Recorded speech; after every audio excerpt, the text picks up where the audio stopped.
Good morning, friends. This is Dr. Amir Ali Khan from National Institute of Disaster Management. And as all of you are aware that today we are having a very important day. That is International Day for Disaster Risk Reduction. And today's theme is disaster risk governance.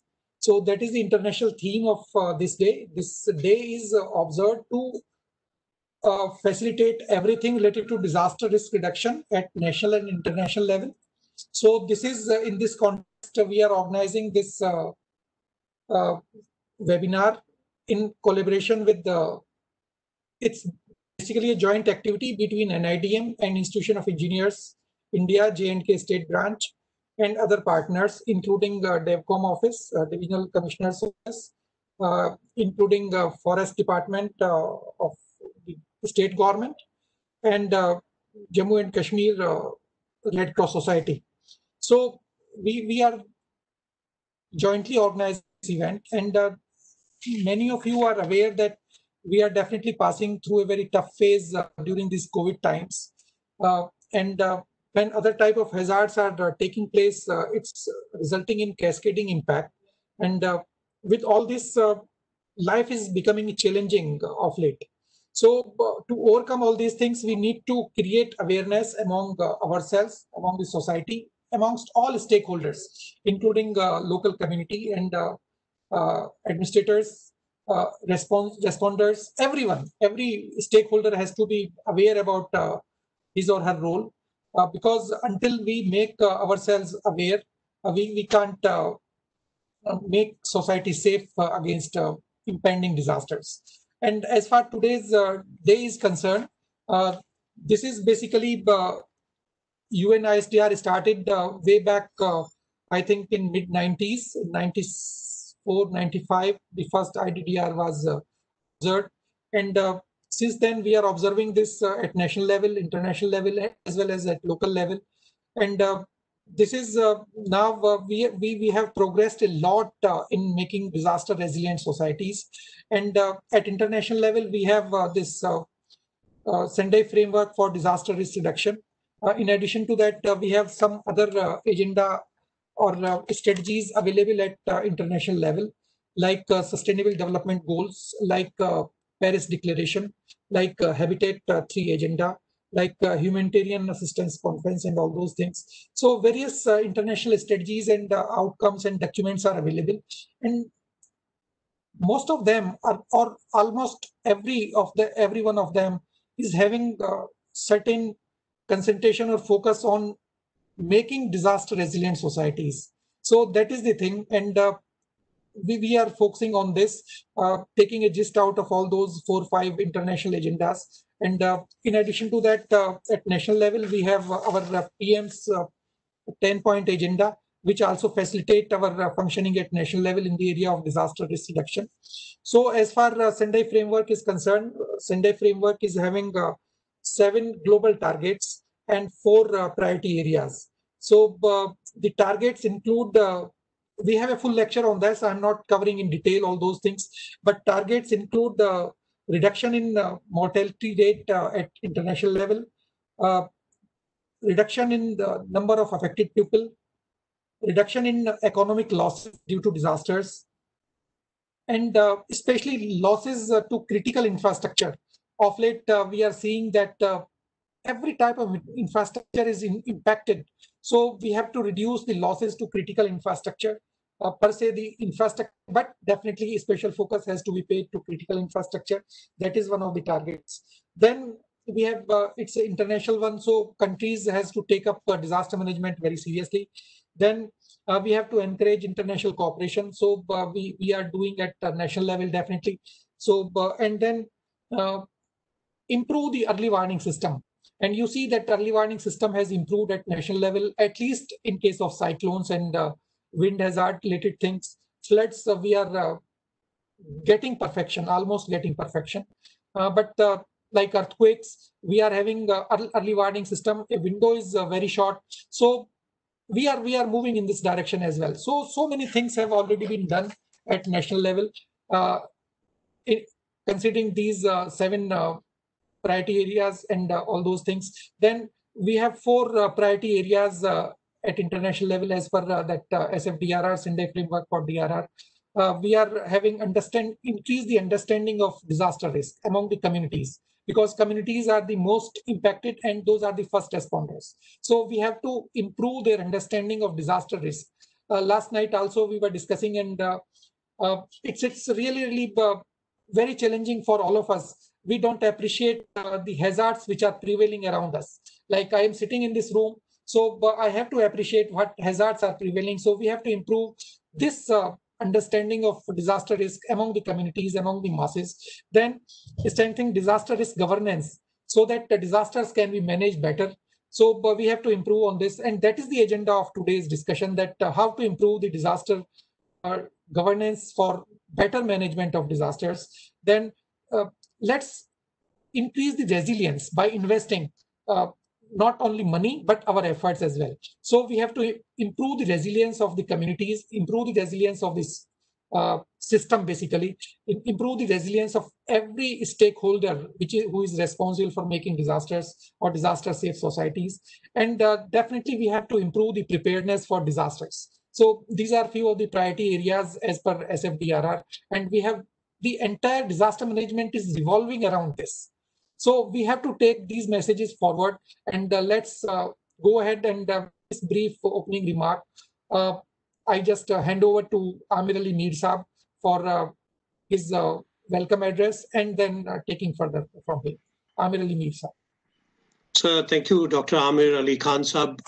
On behalf of the Institution of Engineers, J&K State Center, I welcome you all to this webinar, which has been jointly organized, as Dr. Amir said, by the National Institute of Disaster Management, the Institution of Engineers, J&K State Center, in collaboration with the Divisional Administration Kashmir, J&K Forests, Indian Red Cross Society.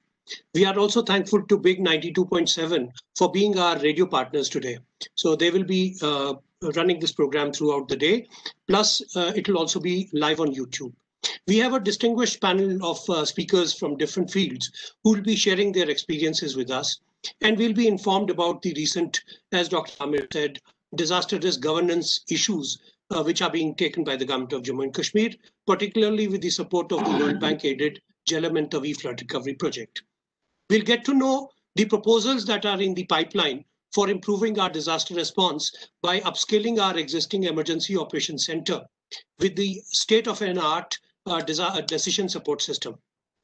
Our endeavor today of this webinar is to try and establish a coordination and institutional mechanism between the various agencies dealing with emergencies like the revenue and the disaster management authorities, and help them put in place proper disaster risk reduction strategies in order to manage and reduce existing levels of risks and avoid creating of new risks, which is called the disaster risk governance. I am honored to welcome Engineer Narinder Singh, FIE, President, Institution of Engineers, who has also joined us, and he will be talking to us. We will soon be joined by the Principal Chief Conservator of Forest, J&K, and the Divisional Commissioner and Deputy Commissioner, Srinagar.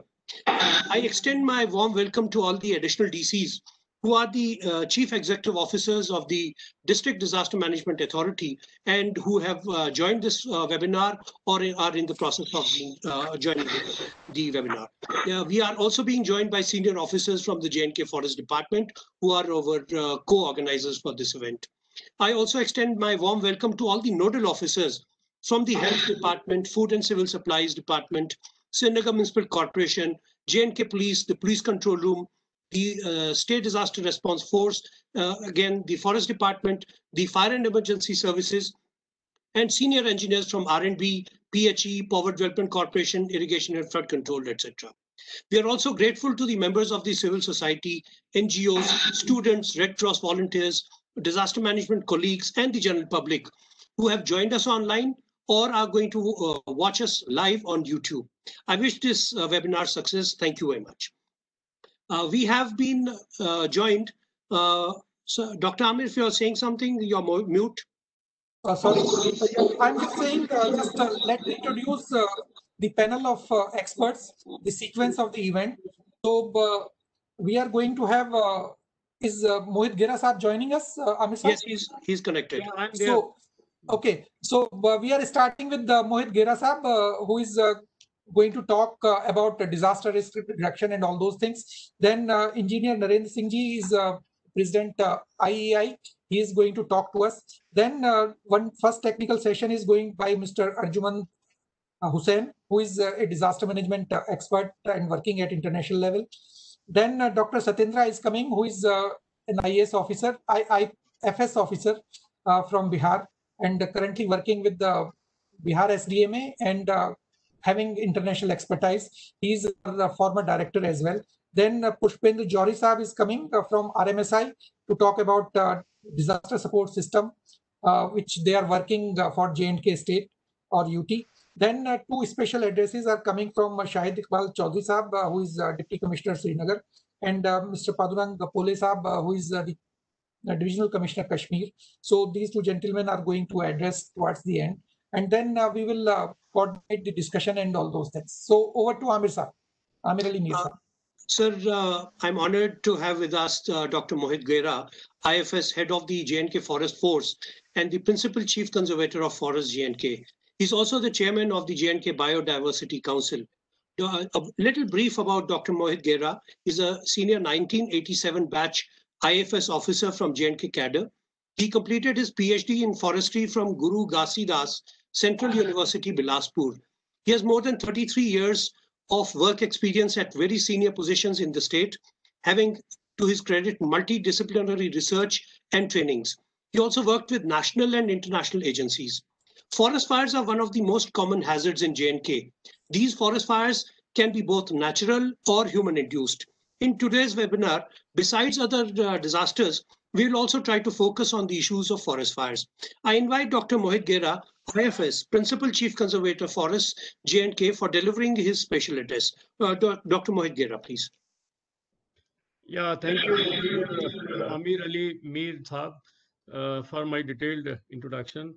And today, my special good morning to all the dignitaries, Engineer Narendra Singh Ji, and the other patrons, resource persons, and the organizers, Dr. Amir Ali Khan also.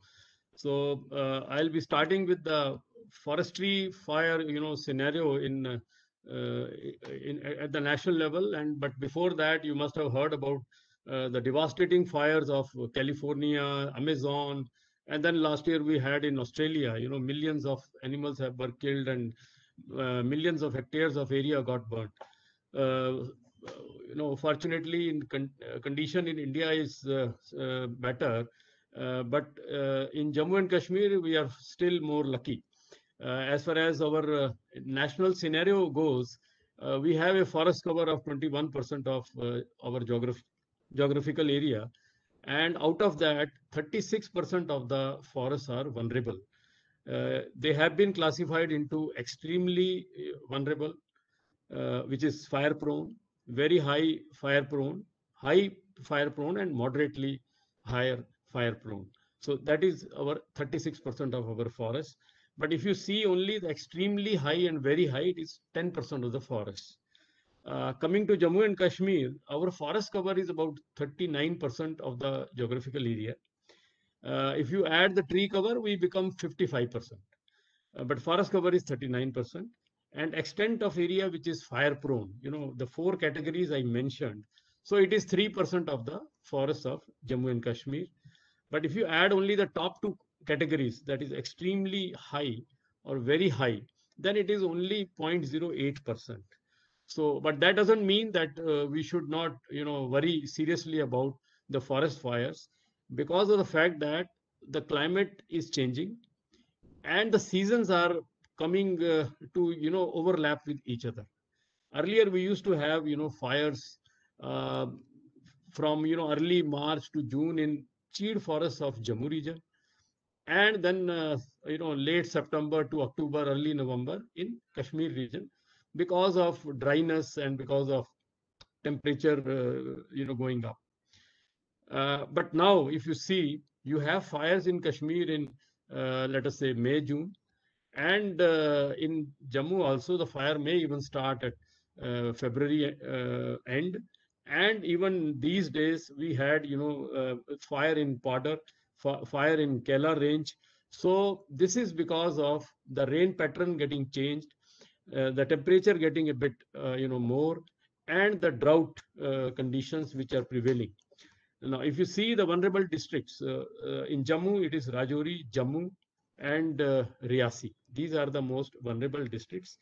In Kashmir, we have Kupwara, Anantnag, even the Srinagar city itself, where we have urban forests in the name of Shankaracharya Hills, Zabarwan, that is also fire prone. Now, if you see the characteristics of fire, normally in our case, human, injury or serious injury or loss of life, even the animals. So we are lucky that that is not a serious issue so far. But of course, our fires are generally ground fires, creeping fires. Only if it is a dry trees, like in Padar, it was a dry oak trees. There it was a fire which was up to crown. So generally our fires are 2 to 5 canals. Only rarely they exceed 30 to 40 canals. But of course, there is a loss to biodiversity, loss to microflora, loss to forest floor, and soil loss is also there. So losses are there, and the incidence of fire are more or less not very much going up, but there is a still a trend which is really towards higher side. As far as our preparation for fire is concerned, how we prepare, see, we have from the very beginning, Jammu Forest Notice, Kashmir Forest Notice. They were issued during Maharaja time in 1912.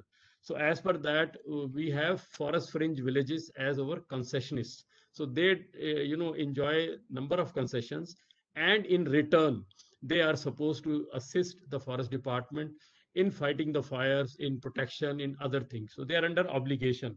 So what we do is, beginning of the season, begins with the issuing of notices, putting, word to the people for being ready. Awareness campaigns are conducted, and then our usual silviculture practices of laying out fire lines. That is a width of going through the forest which doesn't have any fuel. It is deprived of leaf and any woody litter, so it is made clean so that forest once reach there cannot go across. So that is the creation of fire lines, maintenance of fire lines, then the temporary engagement of fire watchers, that is also there. And then we have elaborate system of fire control rooms. We have about 190 fire control rooms in Jammu, similarly about 100 in Kashmir. So, and then our staff is there, equipped with the tools and equipments. And then other silviculture measures we take is like control burning, because fuel availability is that aggravates fire. So control burning is there.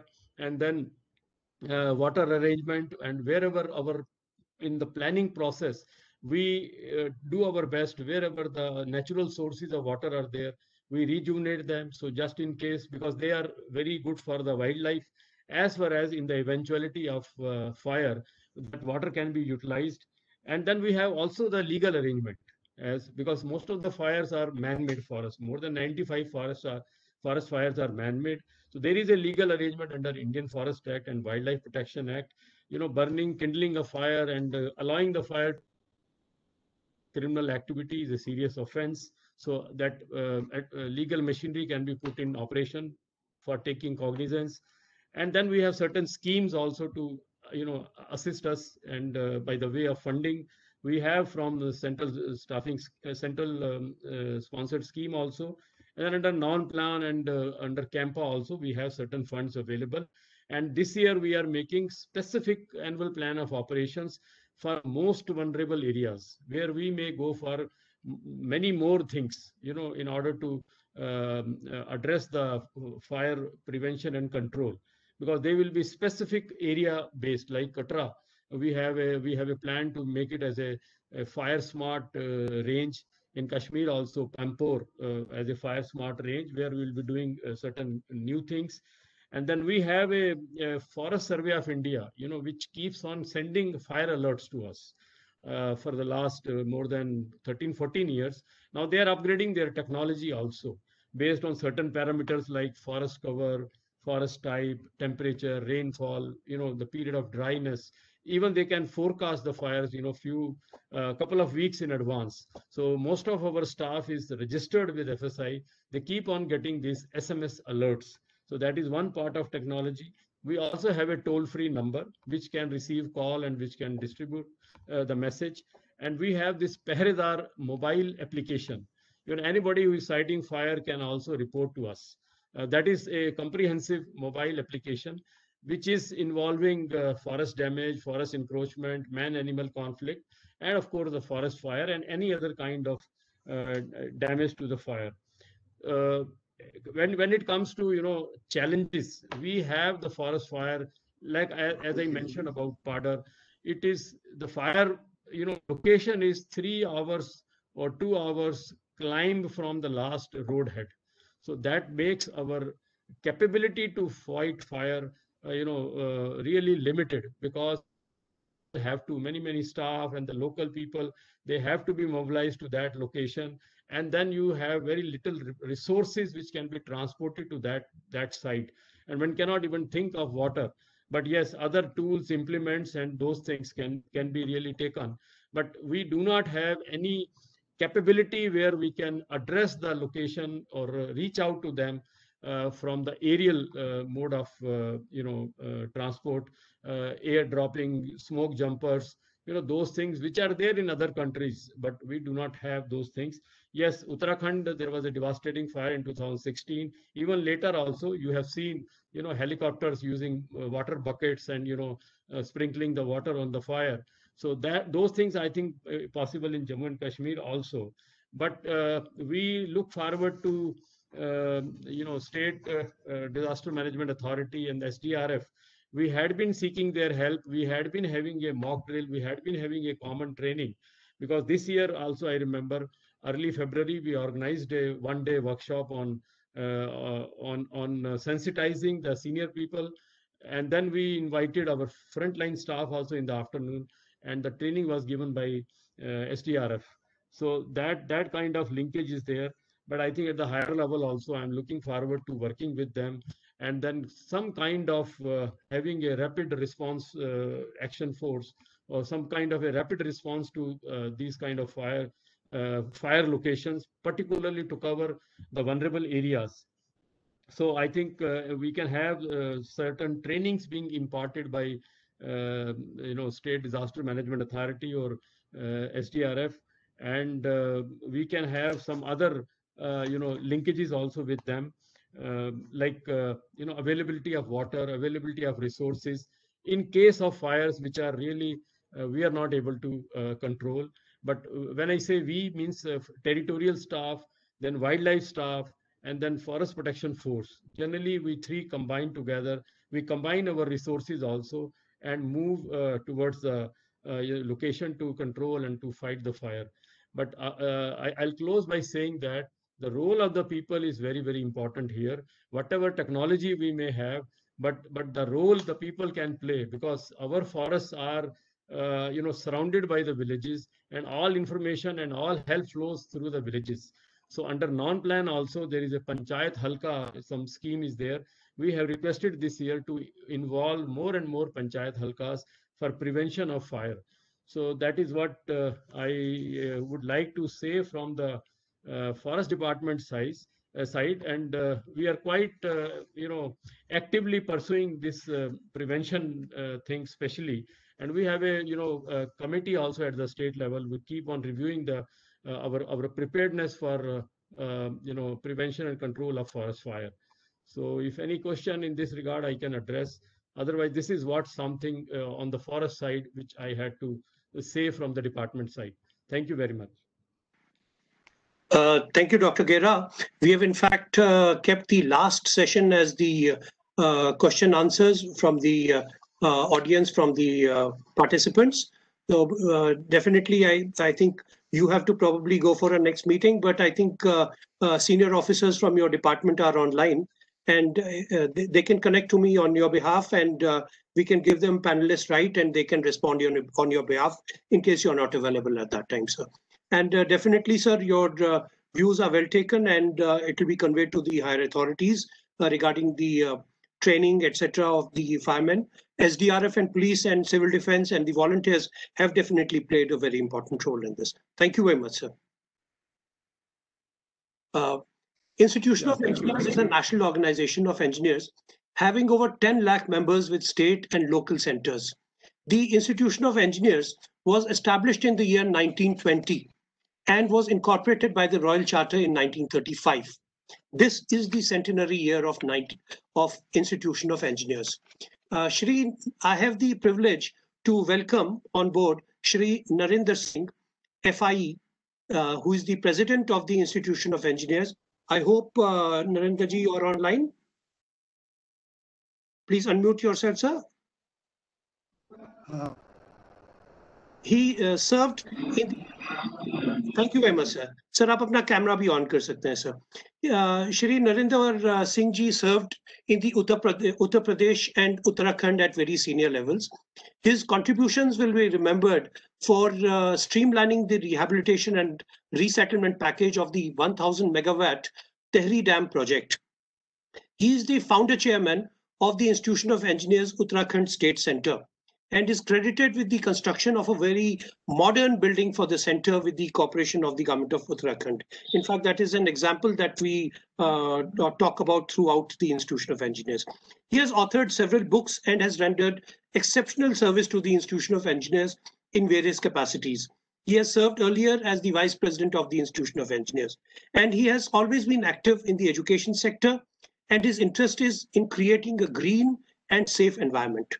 He was elected unopposed as the president of the Institution of Engineers by the council of the institution, which is a testimony and recognition of his sterling and long-standing contribution to the institution and the engineering profession. I'm highly thankful to him for having spared his precious moments to speak to us, despite the numerous programs going on all across the country in connection with the centenary celebrations. मैं Narendra Singh ji, president institution of engineer से दरखास्त करता हूं कि वो हमें अपने ज़हीन ख्यालात से नवाजें. Narendra Singh ji.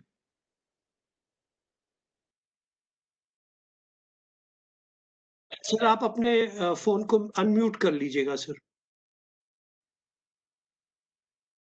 Hello. I think we lost connection probably.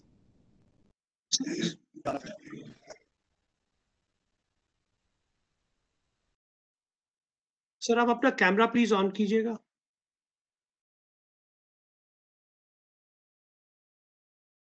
Good morning, ladies and gentlemen. Good morning. On behalf of the International Education Commission, I feel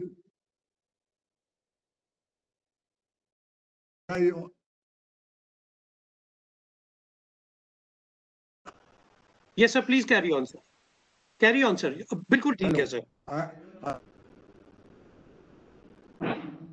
On the occasion of International Day of Disaster Reduction, I feel very much happy and privileged on behalf of Institution of Engineers, General Manoj Kumar Bindal ji, Pankaj Rang, K. Paul, Division Commissioner, Kashmir, Mohit Gera ji, Principal Chief Commissioner, Forest Division, Kashmir, Shahid Iqbal ji Chaudhary, Commissioner, Deputy Commissioner, Srinagar, Satyendra Singh, International Disaster Risk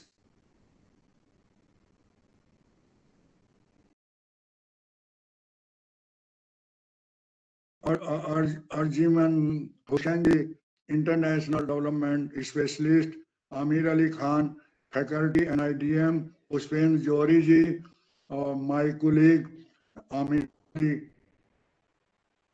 Chairman, Institution of J&K State Center. Ladies and gentlemen, on the of International Disaster Risk Reducing Day, which is organized by the Institution of Engineers in association with National Institution of Disaster Management, Government of India, with the collaboration of Divisional Administration, Kashmir, Forest Department, Jammu and Kashmir, Indian Red Cross Society. On this occasion, I convey my sincere thanks and gratitude to the organizers. I am pleased to introduce myself as a president of Institution of Engineers, which is the largest multidisciplinary organization of engineers in India, having more than 2.5 lakhs corporate members and total members about 10 lakhs. It was established in 1920 and it was coveted with Royal Charter in 1935. I Institution of Engineers is having 125 state and local centers in India and 6 overseas chapters. This year, Institution of Engineers is celebrating year 2020 towards its services nation building. During this center, but we have dropped our many activities and programs due to difficult pandemic conditions in the country. I wish you safe and stay at home. Friends, I will narrate a brief about Institution of Engineers. Institution of Engineers India play a pivotal of India, state governments and local self-governments in technical education, in developmental work, and in disaster mitigation and management works also. Institution has provided 6 forums for skill training and awareness and developmental work and as a social obligation towards the society. II is having a staff engineering college at Hyderabad to provide ongoing continuing education training to our field engineers and skill development to the budding engineers. Institution engineers provide AMI studies for diploma engineers and PG courses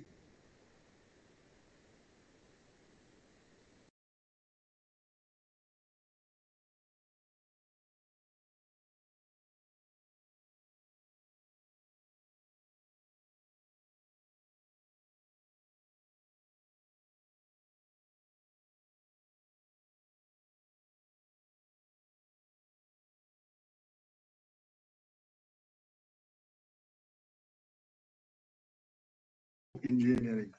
Institution is non-profit organization which represent India in all engineering organizations like such as WFEO, PSCA, FIB, AIC, etc. of the world.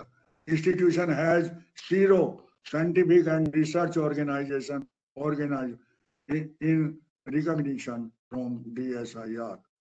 Institution has disaster management and mitigation in which will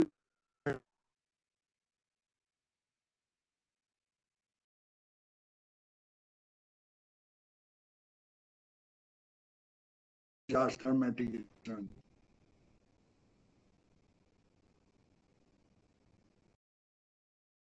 In Uttarakhand, after high flash flood in river Mandakini on 16th June 2013.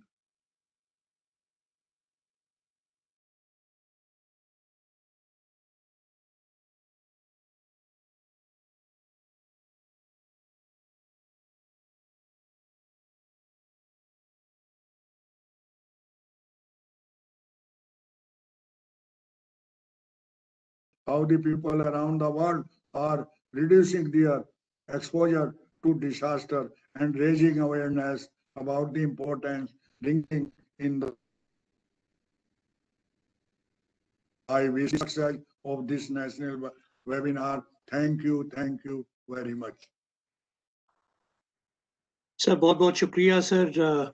Honorable President साहब आपका बहुत बहुत शुक्रिया कि at a very short notice you agreed to address us, and you have always been guiding us and the other institutions all across the country. Thank you very much, sir. Thank you. Now I request Engineer Arjumand Hussain Talib, who specializes in program management in the Institute International Development and has worked in our 16 countries across Asia and Africa for 11 years. He has contributed 3 chapters to the UNESCO Culture for Peace curriculum for the Asia Pacific region.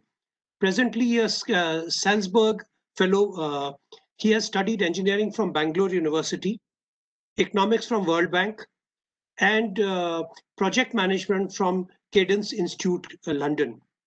He's also the founder of the Zira Times, a print and online publication focusing on economy, business, agri-economy, and development of Jammu and Kashmir. He has very long connections and interest in disaster mitigation. The Sendai framework is closely linked to the priority for action, that is, strengthening disaster risk governance to manage disaster risk. Mr. Arjuman, Engineer Arjuman, will be speaking about disaster risk reduction from the Sendai framework perspective. Engineer Arjuman Saab, are you online? Yes, I'm online. Can you hear me? Yes. Okay, thank you very much, Amit Saab, for that introduction. And it was a pleasure this morning listening to very informative and enlightening presentations. Before I start my presentation, I would like to, share my greetings with the august members of the panel here, Dr. Amir Khan Sahab, faculty NIDM, yourself, Engineer Amir Ali Sahab, Dr. Mohit Gira Sahab, who is our Principal Chief Conservator of Forest, Engineer Narinder Singh Ji, who is the President of Institution of Engineers, whom we just heard, Dr. Satindra Singh Ji, Mr. Pushpendra Johari, who will be speaking, I understand, a little later, Shahid Iqbal Chaudhry Sahab, who I understand will be also joining us a little later, and Pandu Rang Mr. K. Pole Sahab, our Divisional Commissioner Kashmir, who would also be joining us, and will be a pleasure listening to them. I think, the discussions and the presentations since morning have set a very good tone and background for our discussions today. And I was glad when you mentioned that, this is just not a seminar, but this is also designed to identify our actions for the coming days, especially looking at how would we strengthen an institutional disaster risk reduction in Jammu and Kashmir at the community level as well. So that's a good thing. I would be speaking very briefly, one, about the DRR governance and where do we stand in terms of our commitments to Sendai framework, and what our learnings have been so far in Jammu and Kashmir, and then what our way forward would be. As most of us know, because most of the people are here very much aware of this, they are professionals in this field, that our transformation or shifting from the Hyogo protocol to Sendai framework marked some very positive changes. From my global experiences about how did I see personally this transformation from the Hyogo to Sendai, what it means for our country and what it means for Jammu and Kashmir as well, I would just like to briefly share some of the reflections and learnings from that process. Well, honestly speaking, when we look at the Asia Pacific region, the last 5 years have again seen a dramatic transformation from a response-centric framework to disaster risk planning and mitigation to preparedness. And whether we talk about Japan, after the tsunami that hit it and the nuclear disaster that happened in that country, the unfortunate one, the frequent disasters, happening in Indonesia and other countries in the region, what we understand that countries have really braced up quite a bit from a response-centric, perspective to preparedness. And that's the good news. And the statistics tell us that this has paid off in these countries. One, in saving lives. Two, in preparing people better for disasters. Three, in reducing economic loss, devastation, and also in the process contain poverty. And one thing that I would like to mention here, especially, which is striking in that region and which we also need to emulate in our region and the country, is the private sector engagement. We saw that many countries engaged with the private sector in the hope that private sector has stakes in disasters, and private sectors has been, has been known globally to contribute crucial ideas and resources in disaster risk reduction process.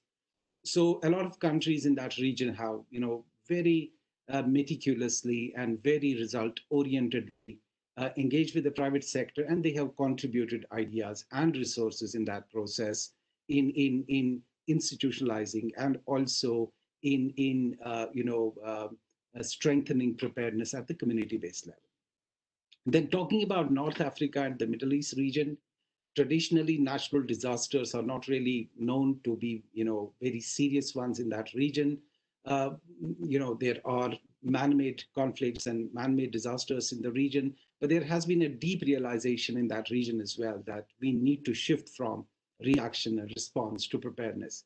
And a lot of progress has been made there as well, and which has really helped in saving lives. Whether we see the situation in Yemen, for example, which is, which has now a robust early warning system, whether we talk about Egypt, whether we talk about other countries in the region, which not only have, integrated early warning systems and preparedness and trainings and capacity building across their institutions at the governmental level, in the private sector, at the community level, but they have also, institutionalized a mechanism through which they are able to warn people early about impending disasters, whether natural or man-made, and then also save lives in the process. Same is the experience of Africa. DRR mainstreaming is now a part of development planning, and we have seen, results of that across East Africa, across West Africa, and the Southern Africa region as well. And Latin America also has seen this transformation. When we talk about South Asia, again, we see that there is significant level of transformation and shift from response to preparedness, and a lot of investments have been made. And within India also, we have seen in the last few years, especially in the last 5 years, significant paradigm shift from preparedness and response. And then we see the, statistics in terms of, one, reduction of vulnerability to natural disasters, and secondly, saving lives, and also reducing poverty in this process, and also minimizing economic and financial loss that used to be much more compared to what is happening now. I would now quickly shift to the situation in Jammu and Kashmir. Amir Saab is the right person, definitely, who would be, I understand, speaking more about this, and he has been at the center of the efforts in strengthening disaster risk reduction in Jammu and Kashmir. But from an outsider's perspective, because although I have not been part of the government's efforts in disaster risk reduction in Jammu and Kashmir, but as someone who has been closely watching and learning from that process, I want to just share a few reflections about that.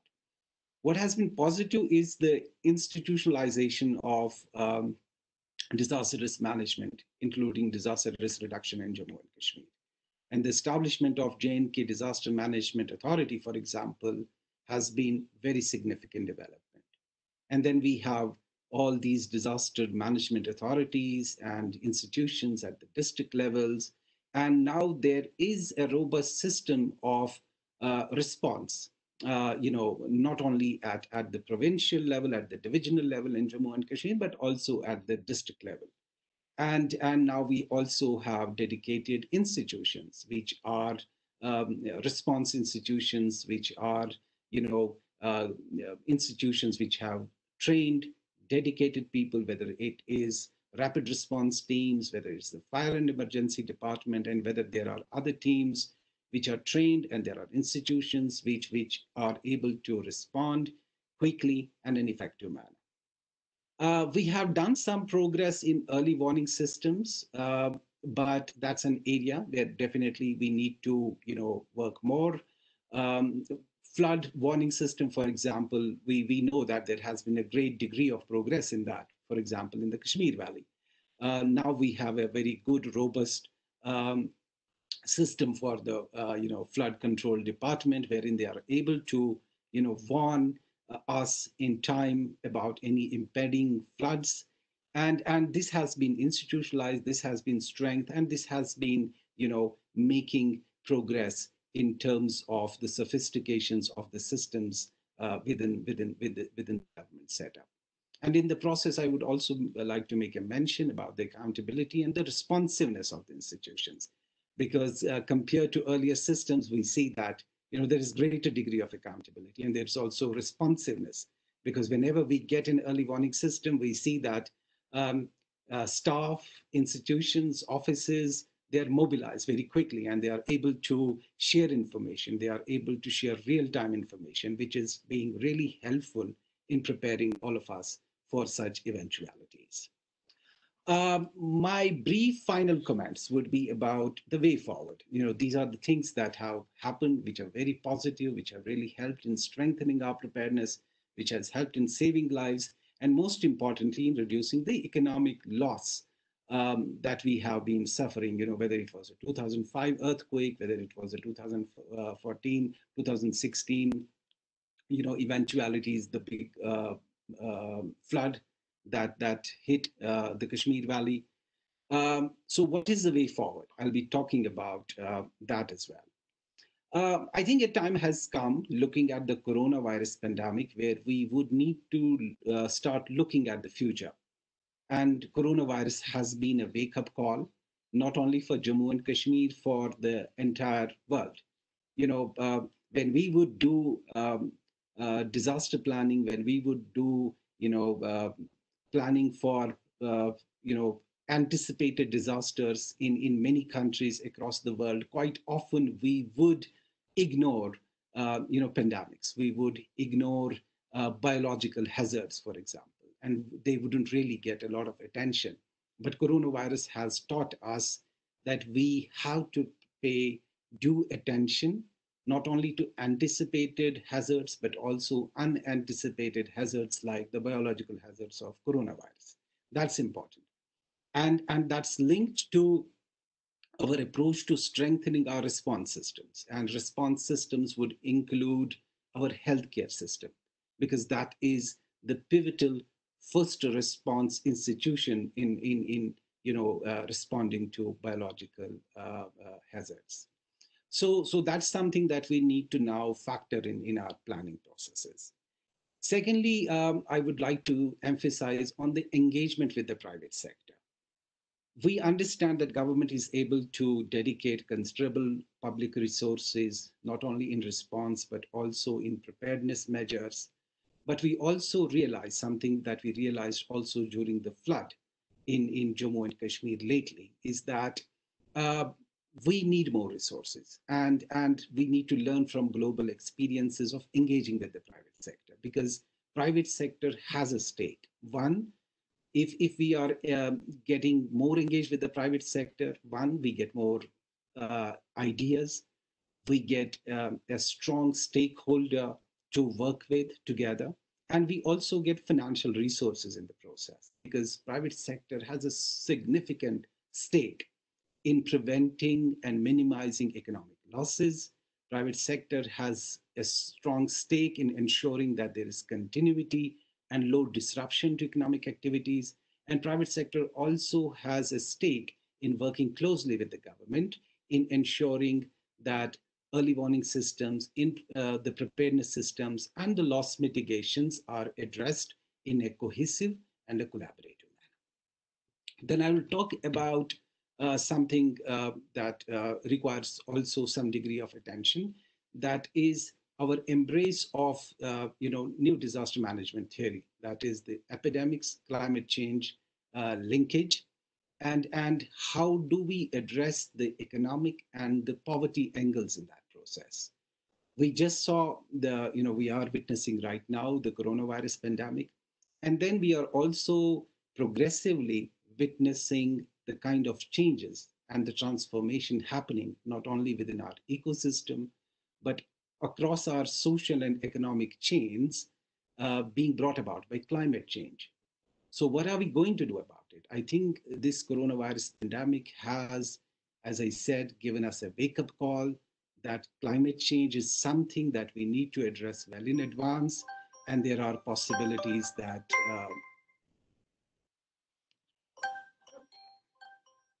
Hello. Hello. Yes. Yes. Yes. Um, so I was talking about the epidemics and the climate change and addressing the economic and the poverty angles. At the institutional imperative, we talked about the strategic imperatives, and now I would like to talk about the institutional imperatives, and that is, as I already said, mainstreaming disaster risk reduction in our development process. In healthcare systems, whatever development planning we are doing in health needs to have DRR sensitivity and DRR angle into it, whether it's infrastructure development or whether it is the conservation of our natural habitats. So DRR mainstreaming now needs to be strengthened in these three areas. And finally, my final word is about our community-based preparedness imperatives in our way forward. We have done significant work at the institutional level. We have done significant work at preparedness level, but some more work needs to be done at the community-based level. I understand a lot of trainings have been done and a lot of work has been done at that level, but now a time has also come where we need to explore how could we engage with the local self-governance institutions in strengthening disaster risk reductions. I think I have spoken much, so I'll stop here. And thank you very much for your patient hearing. And I'll here hand it over to Amit Saab. Thank you very much, Amit Saab. Thank you, Engineer Arjuman. We have taken note of all the things that you said, and definitely we will try to see how we can get it included in the way forward. I hand over to Dr. Amir Khan. Dr. Amir Khan, are you there?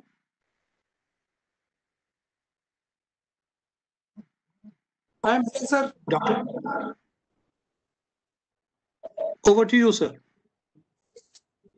Okay. Thank you, Amir Saab, and thank you to Arjuman Saab for nice presentation. You have quite explained quite nicely the concept of SFDRR and how development administration is taking care of all those things into planning and developing all those things. I think this is the turn to Dr. Satyendra's presentation. And I take this honor to introduce Dr. Satyendra, who is our former boss of NIDM. He was a director with us for 3 years. And Satyendra ji is, besides being a nice personality, is a top-notch professional working at international level. After his retirement from Indian Forest Service, he served in Government of Bihar for a long inning, and not only Government of Bihar, he served at national level, various ministries in Government of India, Ministry of Environment and Forest, Ministry of Agriculture at that time, before when disaster management was dealt by that ministry, and then he developed his interest in disaster management. He completed his besides his formal education in India, he is having an MBA from United Kingdom as well. He completed his MSc and PhD in geology, which is a wonderful thing, having a professional like him who is having a background in disaster management and having the professional qualifications as well. He is the administrator. He served in Government of Bihar as a special secretary for disaster management. He's currently serving Bihar State Disaster Management Authority as a special advisor to the authority. In addition to that, that is the national exposure. He has been serving internationally for quite some time. And current engagement of him is with the UN FAO, Food and Agriculture Organization, and he's serving their North Africa and Northeast Africa office in Egypt. And besides that, he has already been team leader and international consultant for disaster management and climate change, and served in various countries. I can't remember all those names. I have to read it, like Bangladesh, Philippines, Moldova, Rome, Laos, PDR, and Egypt. So he has already served in those countries. In addition to that, he has played a very significant role at regional level in our South Asia region. He was director SAARC Center for Disaster Management when he was in Delhi. He was serving there as well. He has served for quite some time in SARC Center for Disaster Management as well. In addition to that, there are so many additions, sir. Sorry, I am taking slightly longer, but your credentials can't be summarized in few words. You have already contributed 10 books related to disaster management, and his 2 books are directly related to today's theme. That is on disaster management in hills as well as forest fire disaster management. So, in addition to that, he has published a large number of papers because, as I told, he has already completed his MSc and PhD. So he's a thorough academician. He published a number of papers. In addition to that, he has published a large number of reports and published and unpublished reports as well. So this is in brief about Dr. Satyendra. And Dr. Satyendra ji is always kind to assist, to help us out in various activities organized by NIDM. So thank you so much, sir, for kindly accepting our invitation to be part of this webinar. And with this, I request you to, sir, take over and make your presentation on disaster management in the hills and with some focus on forest fires as well, because you have both the domain areas under your expertise. Thank you, sir. Thank you, Dr. Amir Ali. Am I audible? Yes, you are audible, sir. So first of all, long, my not brief. नहीं sir, आपने काम ही इतना था, ये तो भी आधा भी नहीं हुआ, ये तो भी आधा भी नहीं हुआ. So first of all, thank you. I'd like to thank NIDM, particularly this Executive Director, Major General Bejal Saab, and yourself to invite me for this very lively program. And I'm very thankful to all my colleagues and especially Mr. Amir Ali Khan ji, PCCF, Mr. Mohit Gera, who is my so Mr. Narendra Singh ji, Mr. Hussain, Upendra ji from RMSI, Mr. Shahid Iqbal, DC, Pandu, Divisional Commissioner, and Narendra Singh ji, सभी को बहुत बहुत नमस्कार and good morning. So first of all, I'd like to congratulate and my greetings for this Disaster Risk Reduction Day, which is a very, very important occasion, and particularly for the awareness of disaster risk reduction in community. So this type of programs really plays a very important role. And one more thing that I'd like to mention is here that the participants, particularly these 4 sectors.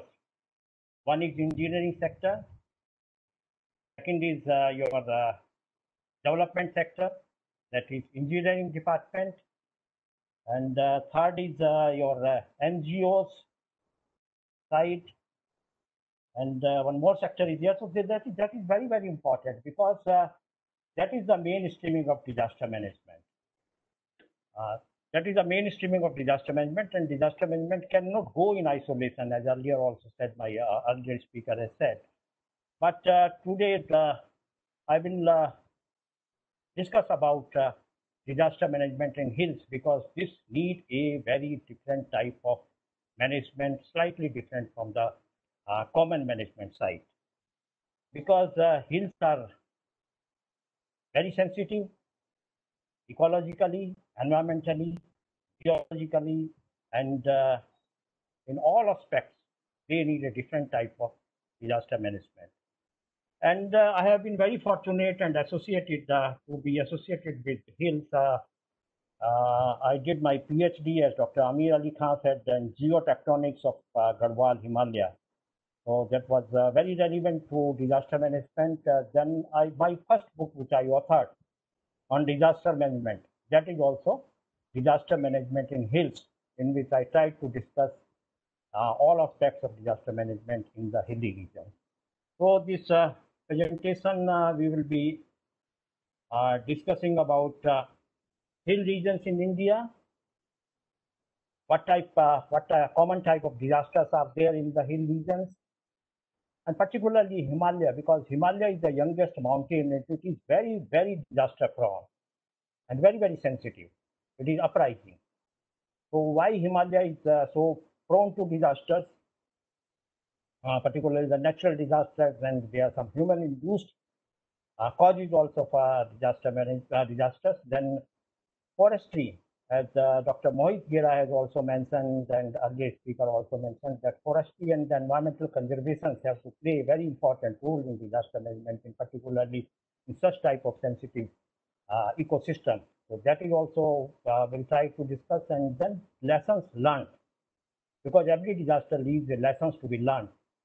And if we learn from these lessons, then certainly we can play better, can manage better in future. And if you don't learn, then complete failure. So these are 4 or 5 things we'll be discussing. And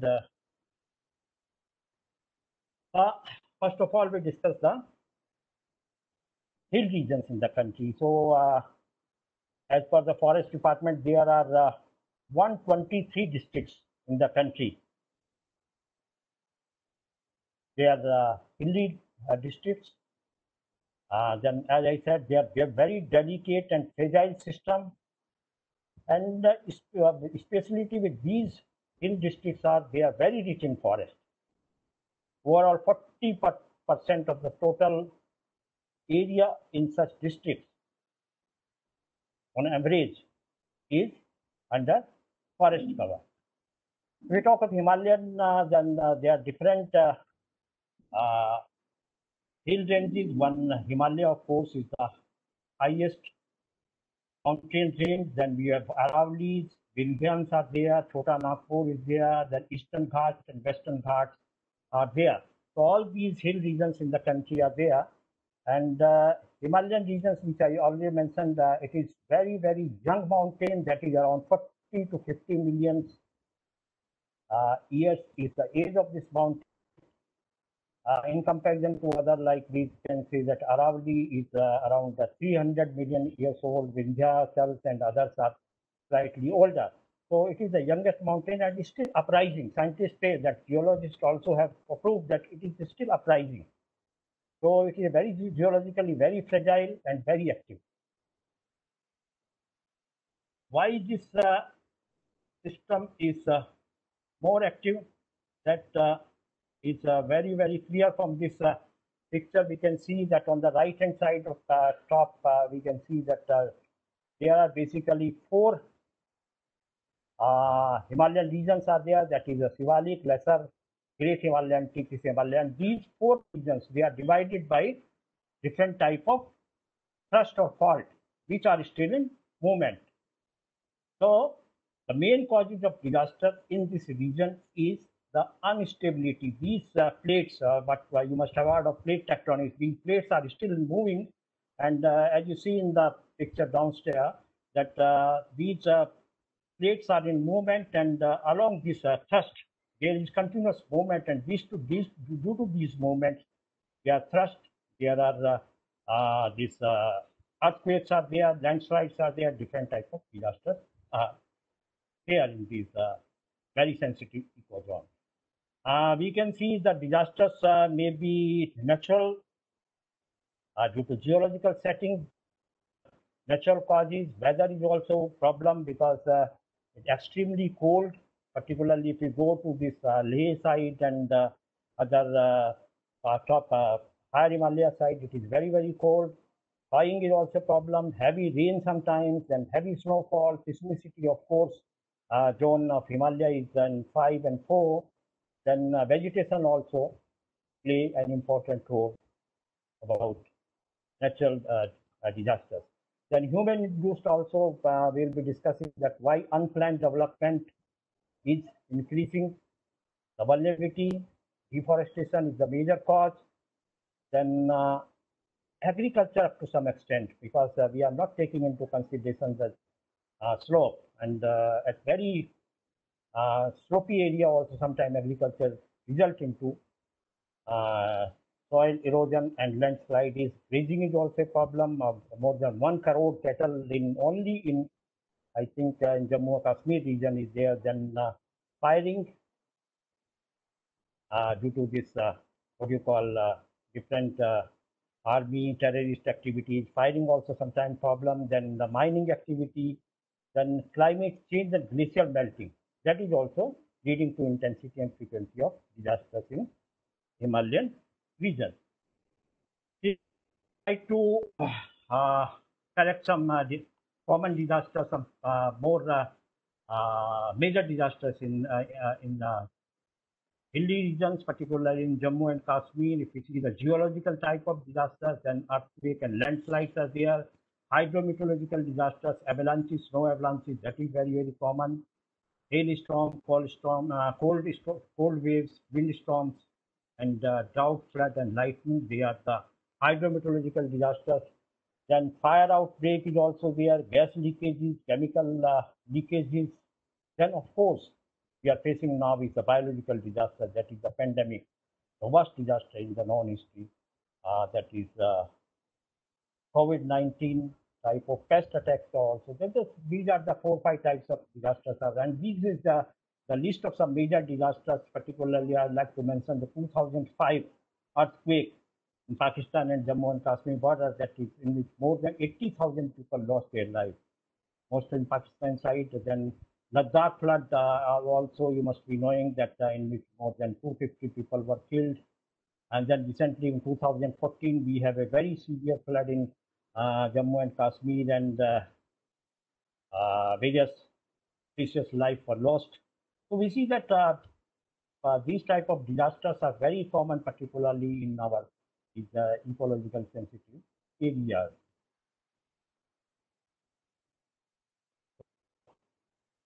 First of all, I like to discuss.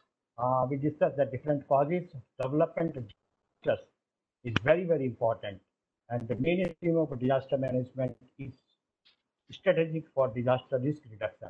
So, in Himalayan region, the major cause, human-induced causes of disasters are unscientific development. We have to take. We are not against the development, but development should be in collaboration with our disaster management point of view also. Particularly if we talk the road or tunnel construction, so as per the scientists, if we construct 1 kilometer of road in hilly terrain, it results into 60,000 cubic meters of debris. So you can imagine that how much debris is generated by road constructions in hilly regions, but there is no proper management.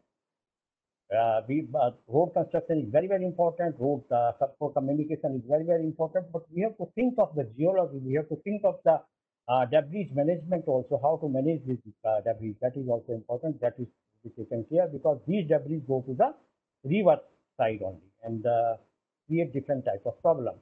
Then unscientific agriculture practices, I already discussed that the terraces with steep slope, it may result into erosion and soil erosion and landslides and dam and reservoir constructions, because we are doing this environmental impact assessment, but side by side we should do the disaster impact assessment also. That is also important for while constructing major project. Then grazing of cattle, that is also a problem, because we don't have any specific place. So all these our cattle, they go to forest and other sensitive areas and hilly terrain. So they also result into soil erosion. And then deforestation. Deforestation, that is very strategic, and it directly, if there is no forest, less forest, then soil erosion will be more, groundwater charge will be more, less, then climate change and warming. You must be knowing that what is the relation between forest and climate change. That is also important. Then forest fire, already Dr. Gera has discussed that more than 95% or 90% are human induced. So that is also taken into consideration. And then one picture you see on the left hand side, that is the theme, that is the gist of this development and disaster management. Because disaster and disaster management and development, they go in opposite direction. So that is resulting to disaster intensity and frequency increase. So we have to take into particularly mainstream of disaster management, and they should go hand in hand, so that disaster frequencies and intensity is reduced.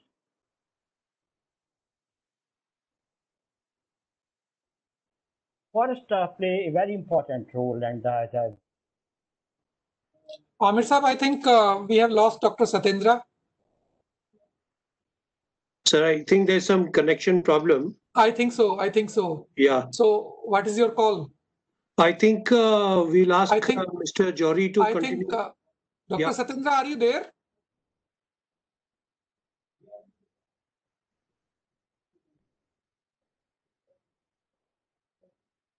No, I think we have lost him. So we can go ahead with the. We'll go with the next speaker. Yes. I think so. In case Dr. Satyendra is able to connect, then after Mr. Pushpendra, he can probably He can continue complete where yes. he stopped. But I Yeah. think we were probably able to get a gist of what he was saying. Yeah, And, but the forest fire and his concluding remarks are remaining. Correct. So, but let's go ahead. I think. Right, sir. Right, sir. Satyenji, can you hear us? Dr. Satyendra? No, I think we have to move ahead. Yeah. Mr. Pushpendra, you are online? Very much. Thank you, sir. Thank you. Okay. So I have the honor to introduce Mr. Pushpendra Johri, who is the Senior Vice President of RMSI Private Limited, and he heads the Sustainable Business Unit of RMSI. He has over 25 years of experience in development of GIS-based natural hazard risk assessment software platforms and their applications for mitigation, preparedness, response, and recovery. He has been instrumental in conceptualizing and development of innovative IP solutions for the insurance sector. Mr. Pushpendra is regarded as a global expert in the area of climate change, food security, and disaster risk reduction. In the meantime, I think I can see Mr. Satyendra Singh. I think we go ahead with Mr. Pushpendra. Just 1 minute. Dr. Satyendra, are you there? Can you confirm? it is last slide. Yeah, please finish it. Yeah, please go ahead. Pushpendra ji, sorry, just one. Yeah. Share थोड़ा करा दीजिए. I think share में कुछ problem. Yogita, please sharing rights दीजिएगा. आ गया ना? हाँ, आ रहा है सर. हाँ, तो मैं डिस्कस कर रहा था कि what we learned from different disasters. So Uttarakhand का disaster in 2013, we sent our team and we learned a good lessons and tried to compile all these lessons learned in the form of a book that is called Uttarakhand Disaster 2013. ये आपको website पर उपलब्ध होगी. NIDM की website पे you can get and download also this book. So इसमें what lessons we try to, I'll just mention these lessons and not discuss much. The first lesson which we learned and we tried to collect and document is disaster management must be an integral part of the development activity, particularly. Then disaster impact assessment, that is very, very important. That is to be incorporated whenever some mega project is there, particularly this idle projects are there, then road construction is there, then disaster impact assessment is very, very important. Then forestry to be an integral part of disaster management policy plans because the forestry play a very important role. Then control on major development projects. We should have limited projects, minimum projects, in particularly in sensitive areas where area is more sensitive and more prone to earthquake or landslides and other type of disasters. Then scientific study, that deep study needs to be carried out. Geological, environmental, ecological, modeling approach, all these approaches should be there scientifically. It should be very solid background. Then multi-hazard risk donations and other things also should be carried out. And early warning systems should be very, very important. That play a very important role.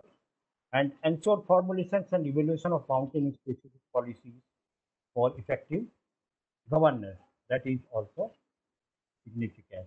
Then because forestry play important role, so our suggestions and recommendations are that foresters must be involved in all type of developmental activities. And in state and district disaster management authority, we should have foresters as members. Bioengineering techniques are there, particularly for landslides and uh, landslides and debris management. So that techniques can also be applied with the collaboration of forest department. Plantation, forest conservation are important activities. These will be linked with the livelihood. So that if you want the community to be involved, as Dr. Gera has mentioned, community involvement is very, very important. So for community involvement, we have to give them a livelihood. And this livelihood can be generated by the forestry and other activities. Then monitor and control tourism, that is because in Garhwal region, we have seen that tourism was also up to some extent responsible for this type of sensitive increase. Then illegal development in sensitive regions, that should be checked because there is a lot of sometimes enforcement in river basins. And last but not the least, that is awareness among society. That is important, and we should increase awareness in the society about the sensitivity of the Himalayan regions and how we can protect the environment. So with this, thank you very much, and thanks a lot, and thank you to NIDM. I will I'm showing 2 books also. You can download these 2 books from the NIDM side also. That is one book on management in hills, and second is Uttarakhand disaster 2013. Thank you very much, NIDM Co and other organizers for providing me this opportunity. Thank you very much. Namaskar. Thank you so much, sir. But you have not highlighted that you have written a book on forest fire as well. So yeah, that, forest fire actually that needs a detail or a separate presentation. Yeah. I'm not asking for that details, but book title is there. So you wrote a book on that book is also available on forest fire disaster management and NIDM website, and you can download and that book. And your next upcoming book is on COVID management as well. Yeah, that also on the publications, and I think next month I'll be sharing with you. Thank you very much. Thank you so much, sir. Thank you. Thanks a lot. Amir sir, over to you. Sir, thank you very much, sir. Dr. Satyendra mentioned about that foresters being members of the State Disaster Management Authority or the District Disaster Management Authority. I just wanted to highlight that we also have a Divisional Disaster Management Authority where the Chief Conservator of Forest is a member. And at the District Disaster Management Authority, the conservator or the DFO is also a member of the district authority. That's great. Thank you, sir. You also talked about that disaster management should be an integral part of development. Definitely, we keep saying it, but unfortunately, the challenge is in its implementation. Then forestry to be an integral part of the disaster management planning. Unfortunately, this is where the disconnect is.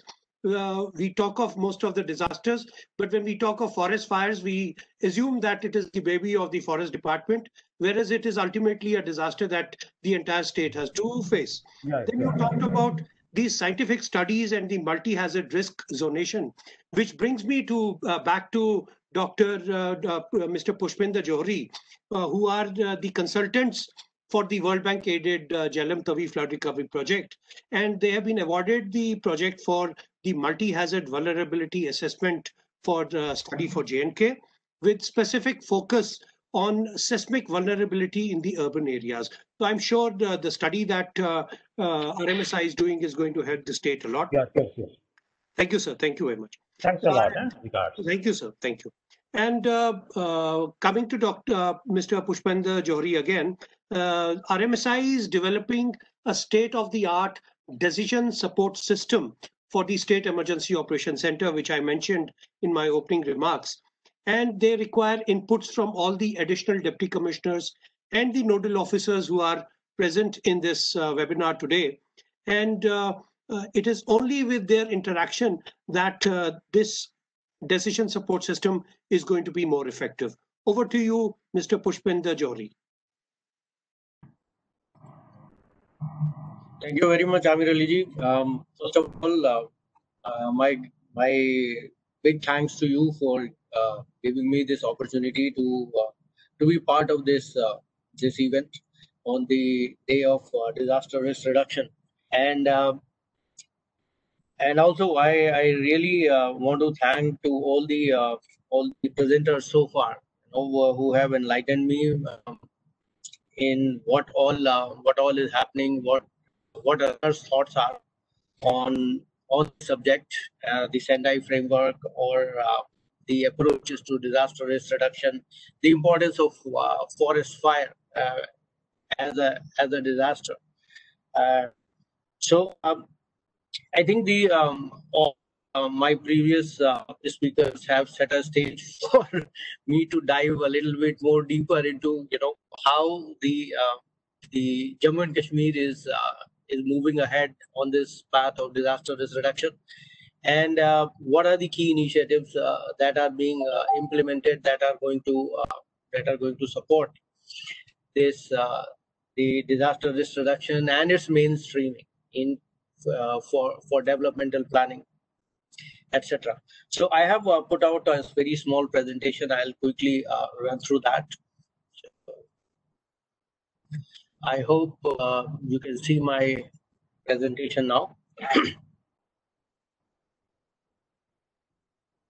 So yes, please carry on. Yes, thank you.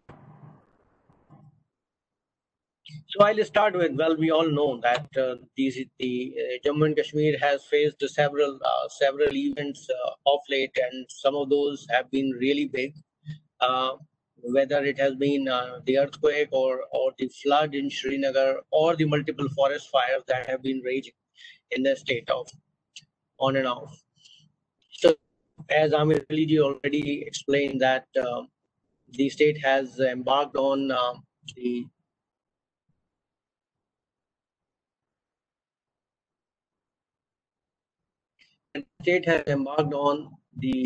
Jhelum and Tavi flood recovery project to support with the support of the World Bank to improve disaster resilience in the state.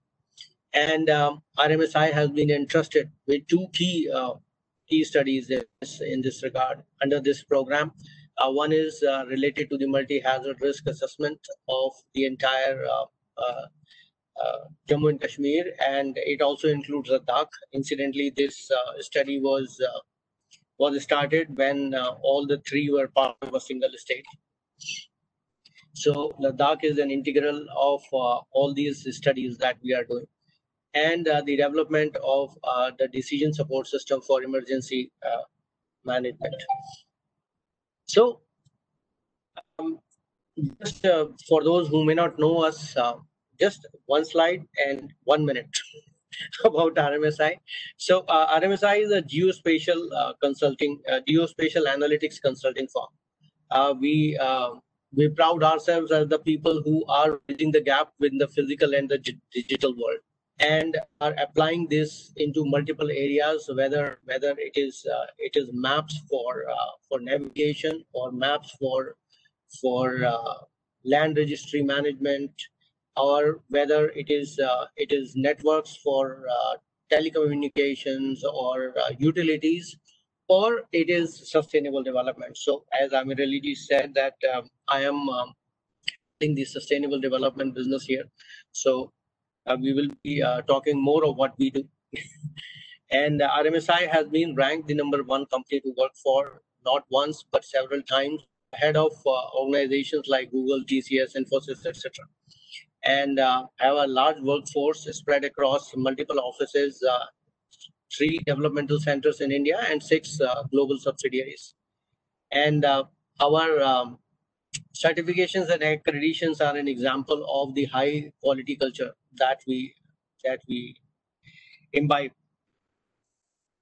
So coming back to what we are supposed to be discussing today. So I think my previous speakers have really talked about how the world is moving, that the hazards are continuously increasing. More and more newer types of hazards are showing up on the horizon. And within ourselves, there is definitely a realization that we need to do something about it. We need to reduce the risk for that. And the Sendai framework really puts the right kind of guidance for us as to where we need to focus. And so taking the cues from there and moving forward. So these are all, this slide is trying to summarize, though I may not be able to capture each and every aspect related to disaster risk reduction and its mainstream. But I have tried to bring in as much flavor as I can, whether it is mitigation that we need to do, or the preparedness planning that we need to do, or the preventive measures that we need to apply before an event strikes, the early warnings that are important. But important for doing all this, the risk is a key, very important aspect. And for conducting the risk assessment, we need to do a hazard analysis as to what are the potential hazards that could impact our area of interest. And we also need to know where our assets are, whether it is buildings or whether it is infrastructure or is it critical facilities, whatever it is, where they are located. So because we all understand that hazards are sometimes regional, sometimes they are very localized. So if it is regional, like an earthquake, then of course a much larger area gets impacted, but still the impact is not same across the entire area. So there are areas where the impact is very high there, and then as it moves away from the epicenter, the impact keeps on reducing. So once again, it's important to know what is where, and that is where the asset inventory modeling plays a very, very critical role. When these two are combined together with the vulnerability of all the different types of assets that we have, including human beings or livestock, because everybody has different types of vulnerabilities, just like buildings are vulnerable, so are we. So combined together with the hazard intensity, we are able to conduct and get an idea of the risks that any specific hazard event could potentially pose to any of the assets that we have within our area of interest. And once we have that information, that's when we can go towards mitigation, because now we know which are the structures which are weak, where they are, and what kind of interventions can be done to improve their response to any kind of impending event that might happen. Similarly, we also since we know the risk, we can consider non-structural interventions that can reduce the risk. So risk assessment also directly feeds into preparedness. Unless and until we know what kind of risk is there, we cannot really plan to respond to it. So that's where, once again, risk assessment plays a critical part. And then moving on to the preventive measures, which basically happens when there is an impending event, and what we are going to do, where we are going to move the population, where is my population that is going to be impacted, what kind of casualties am I expecting, and where I can move them for the injured ones. So that gives us an idea of the kind of medical support that is needed, and so on and so forth. So a lot of things are there. So these two projects come together are trying to implement all this and provide a complete framework through a set of software solutions to Jammu and Kashmir government, so that they can mainstream disaster risk reduction into development. They can plan to respond to impending events better, and when there is an event, they perform much better. Then the information flows are good, the response mechanisms are good. We are able to take care of the people ahead of the time, or those who are left out, we know where they are, we are able to pull them out, so on. So having said that, let's move. So I will first go into the risk assessment part, which is a project which is in a very advanced stage. We have already completed the hazard analysis component. We have already completed the asset inventory modeling, and right now we are in the process of finalizing the risk. So I won't be talking about the risk part because the numbers haven't been finalized yet, but we will be discussing about the hazard analysis that we have done. And then I will talk about the decision support system that we are planning to implement. As we all know, for risk assessment, right? First of all, important thing is to assess the hazard intensities as to where, if a particular hazard event happens, where what kind of hazard intensity would be. So in case of an earthquake, it would be, for example, peak ground acceleration. In case of flood, it would be the extents of flood as well as the depth of the flooding at different places. Then exposure is what I talked about, the assets at risk. So all the assets, whether they are buildings or whether they are infrastructure or whether they are human, where are they located? And so that needs to be modeled, and it needs to be brought in. Then next is the vulnerability. All the assets that we have brought in, that we have within our area of interest, we need to understand how they will respond to different types of hazard events. So the response to the earthquake would be different from the response to the flood, from the response to something else, some other kind of event. So different events, they impact differently. Earthquake hits from below the ground, flood hits over the ground. And so, high intensity rainfalls and thunderstorms, they hit over the top, from the top. So different types of hazards test the asset's ability to cope up with them in different ways. So vulnerability assessment is basically a process that we follow to understand how will any particular asset react to any particular kind of disaster event. And then we get into the assessment of the impact, wherein what kind of impact are we seeing, and the assessment of the risk overall, now in terms of whether, in terms of economic losses, in terms of the structural losses, in terms of casualties and people who are looking for shelter and all those kind of things.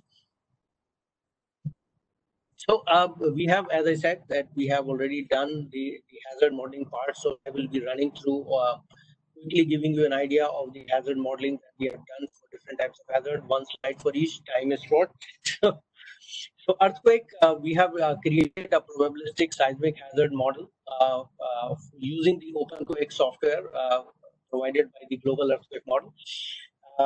And we have customized that model for the state of Jammu and Kashmir using the kind of historical events that we have seen in the area, the kind of faults that we have, and the kind of the seismic zones that we are seeing in the region.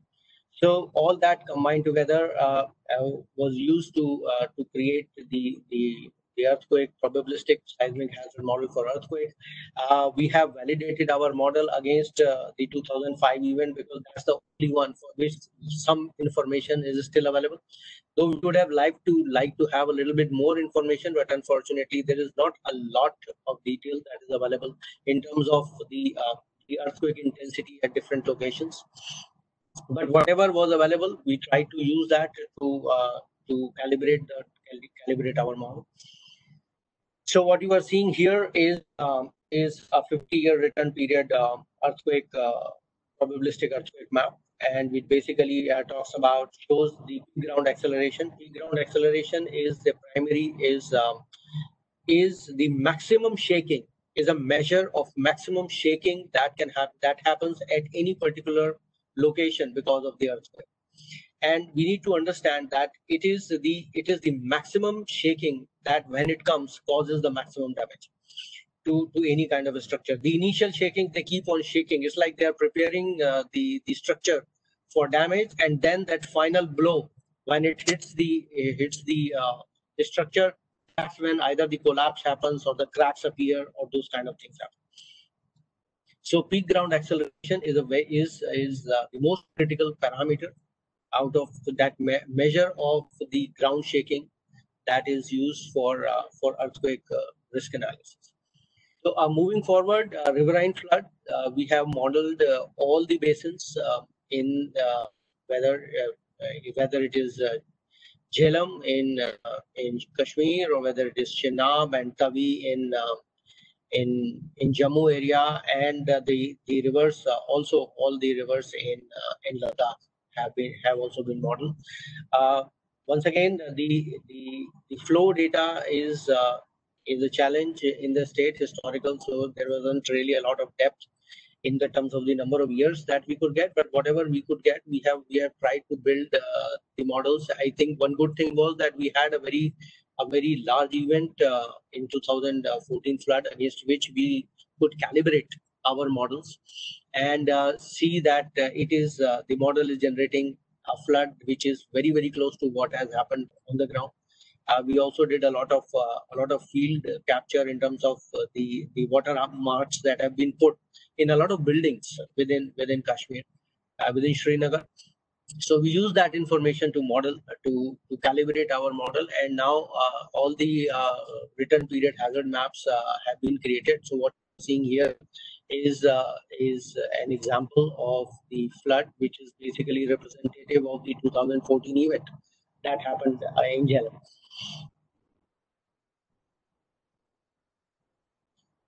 So moving to flash floods. So the state is also prone to flash floods. So we are seeing there have been the number of cloudburst events is increasing as the time is passing. Obviously, the impact of climate change, and so as a result of that, it's important to model the flash floods for Jammu and Kashmir. So we identified across all the basins that we were modeling. We identified the critical areas that have a higher potential of flash flood, and then once we have done that, then we created a micro flood model for that micro basin, where if suddenly a lot of rainfall comes through, it will result in a flash flood. So that has been carried out. The model has been ready, and the probabilistic maps for all these micro basins have been created and are now ready for utilization as we are moving deeper and deeper into the risk assessment component of the project. Once again, we got a lot of details from the literature provided by ICIMOD as well as the CWC. We reviewed all the GLOF lakes and basis the key parameters that we see in terms of the area, slope, distance from habitation, etc. We shortlisted the about 23 GLOFs where there is a potential. GLOF, if for those who do not understand the acronym, it's the Glacial Lake Outburst flood. Is a flood caused by a glacial lake outburst. So glacial lake is something which is as we can see here, within the mountain, on 3 sides there is a mountain, but on the 4th side it has an opening. So if it's like a dam, you can see it's like a natural dam in which a lot of water has accumulated over a period of time. And so it makes a glacial lake. In winters, it becomes it solidifies, and as the summer comes, it melts. So if the corners, one side where there is a dam, kind of a natural dam which is holding the structure, for some reason gets breached, so that is when the water totally gushes out, and that causes a GLOF event. So GLOF is mostly a flood only. The only difference is that it's a flood which is the resultant of not a rainfall, but because of a lake outburst, a lake sitting at a very high altitude bursts through its walls, and all the water is gushing through. So once again, ultimately the water will follow the natural water flow, watershed mechanism only, and it will flow into the same areas, into the same basins, just like as the normal rainfall water comes, but the only difference is the speed at which this comes is much higher. So when we model the GLOF, we not only model the depth of the flooding which is happening, but we also model the velocity at which this flood is coming. So it is the combined impact of the height of the flood and the velocity that causes the damage. So once again, this has been done. This is more of a scenario-based analysis for the key lakes that we have identified, and we have seen that what will happen if they burst, what kind of flooding it will create, and what kind of damage it can cause. So I think I need to move a little faster. Landslide hazard.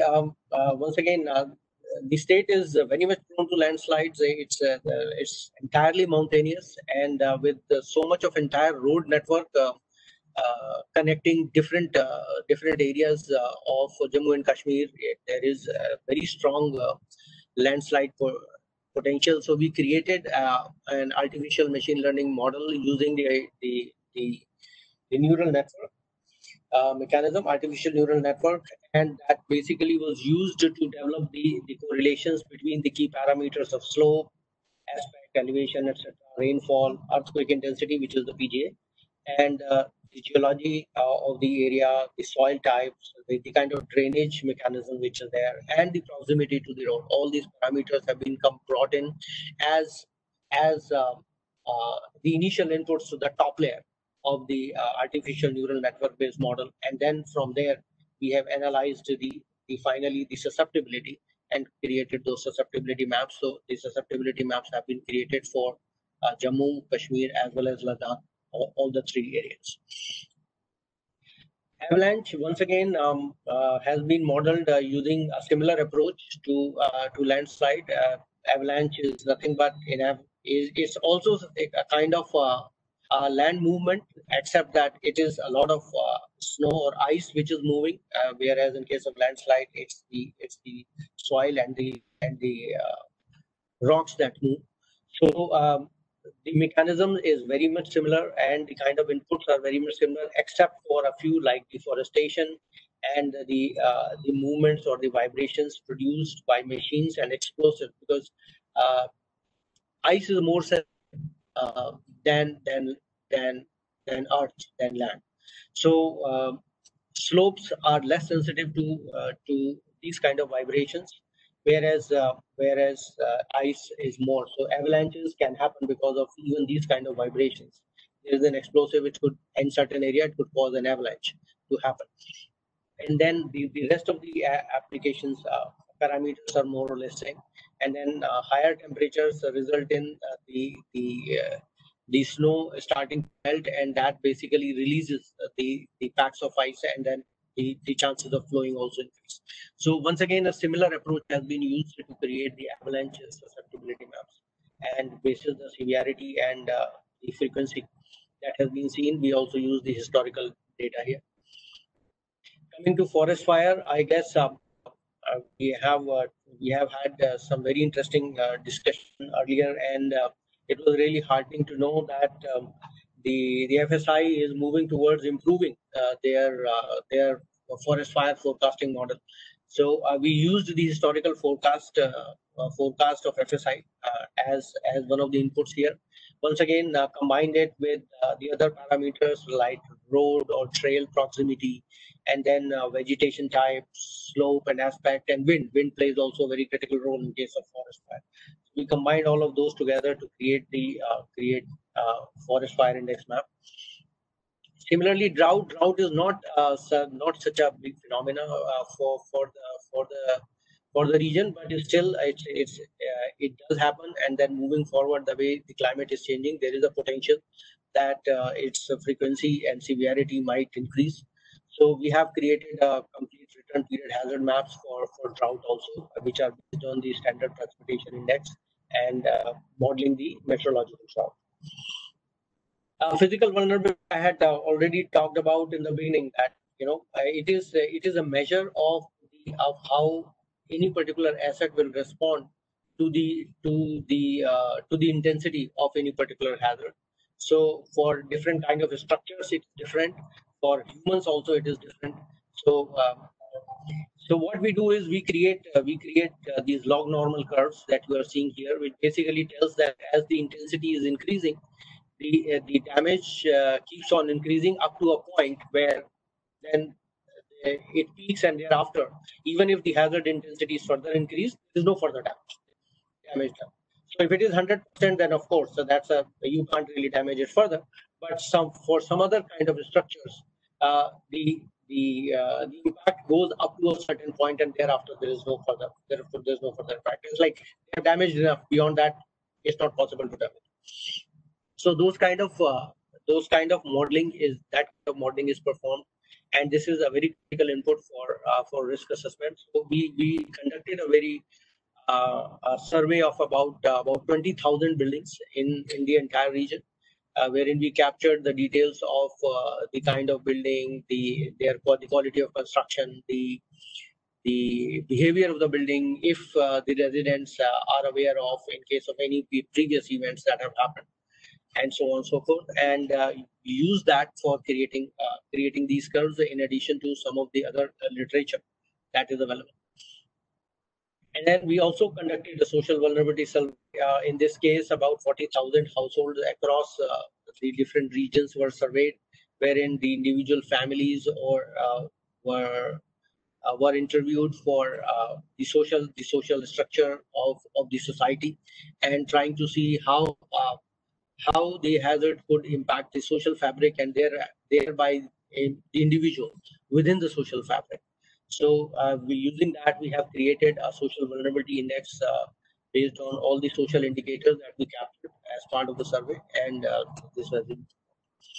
So this all has been captured, has been brought into a single software platform, which is going to be the primary software that will be used for mitigation planning. And this is we call it disaster risk database, DRDB, and all the hazard models are embedded into it. It has the capabilities for doing a lot of what if scenario analysis, against which we can see exactly if I do this kind of an intervention, what kind of an impact, how much reduction in risk I will get, and then basis that we can take decisions whether to go for this approach versus this approach versus this approach, so on and so forth. So this is going to be a primary software that will be utilized by different departments for mitigation planning, and this will be the driver of the mainstreaming of disaster risk reduction measures into developmental planning. So this software is primarily focused to that. We are also developing an integrated operational forecasting system, IOFS, integrated operational forecasting system, which is primarily for flash flood, drought, and avalanche. And it is going to provide forecasts for riverine floods as well as flash floods ahead of the time. And depending upon where the event is unfolding, the forecast can happen at 1 to 3 days in advance.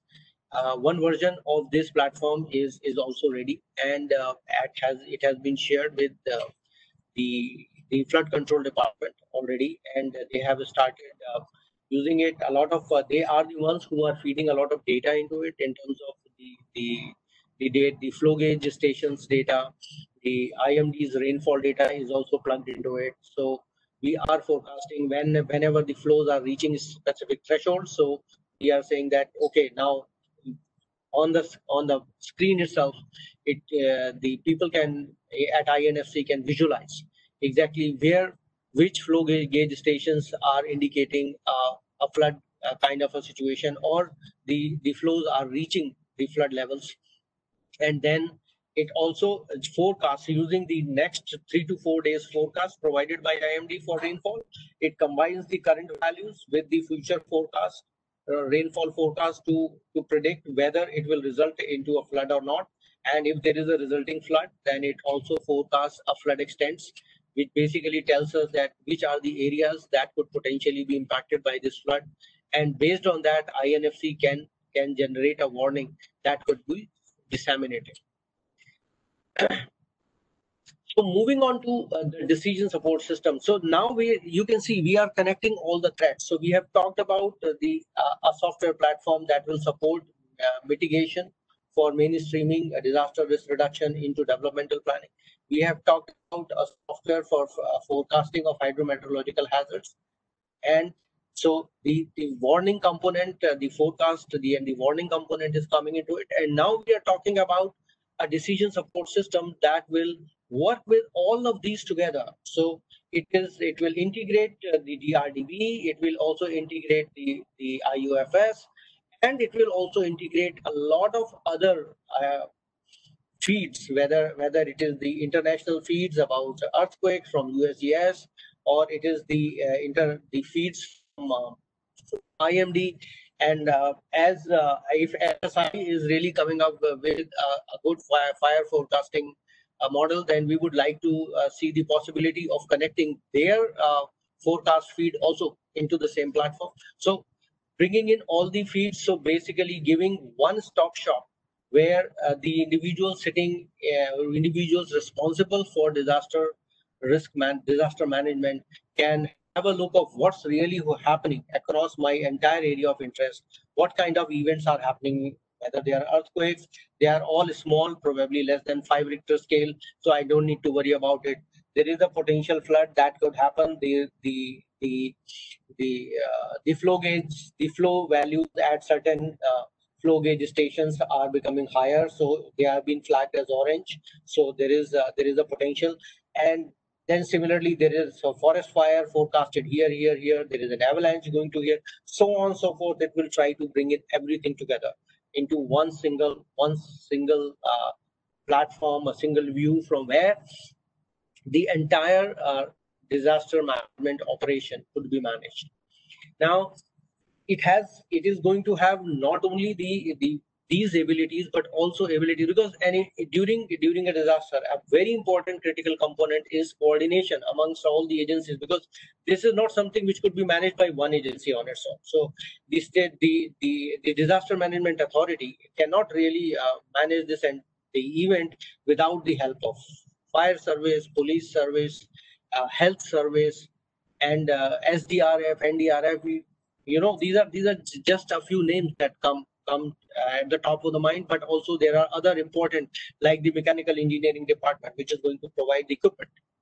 For example, if there is unfortunately if there is an earthquake, then we need concrete breakers, we need a lot of other equipment to pull the people and trap the people out of it. So a lot of that is going to come from the mechanical engineering. So a lot of agencies combined together in this response, and this solution is going to help them communicate with each other. So that's one of the very, very important components here, is a two-way information flow. And similarly, the frequent updates from the ground. So it is going to provide tools using which information can flow from ground to ground. So what is really happening on ground zero, wherever the event is unfolding. So there are going to be mobile apps provided to the first responders, and the of different types. That there can be first responders for health, so their app would be different from the first responders who are basically into search and rescue.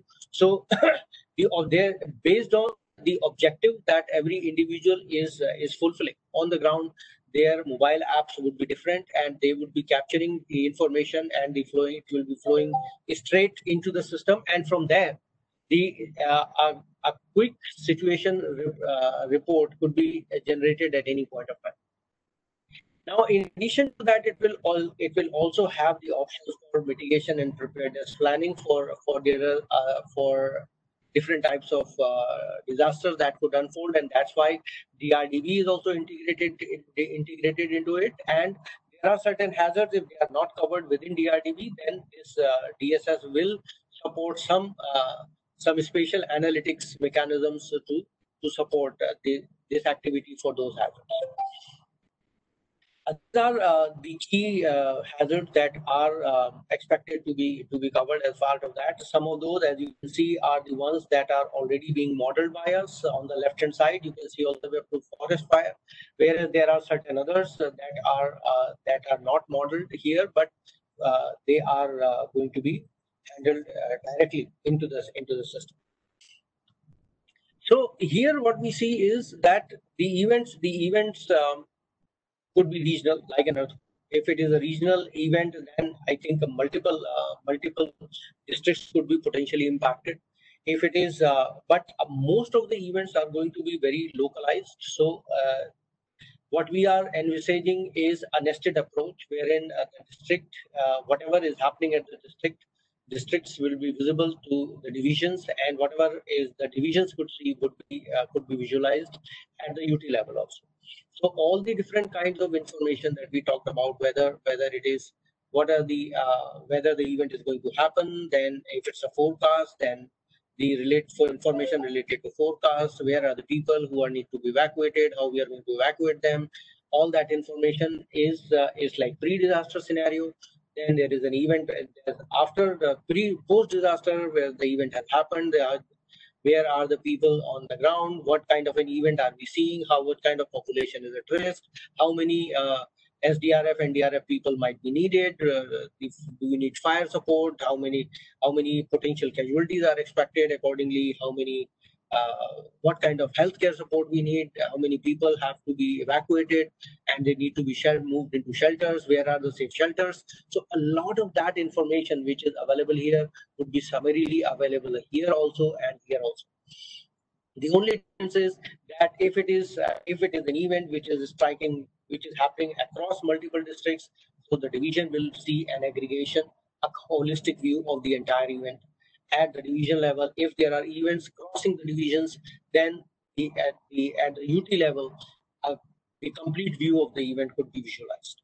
So that's how we are envisaging the entire 3-tier administrative system, and we will be integrating an incident command system, a very simplified incident command system that will work for the state, for Jammu and Kashmir, into the solution. And that is where we need a lot of inputs from all of you, whether because you are the ones who have been traditionally managing the events. You are the ones who know exactly how things are happening right now.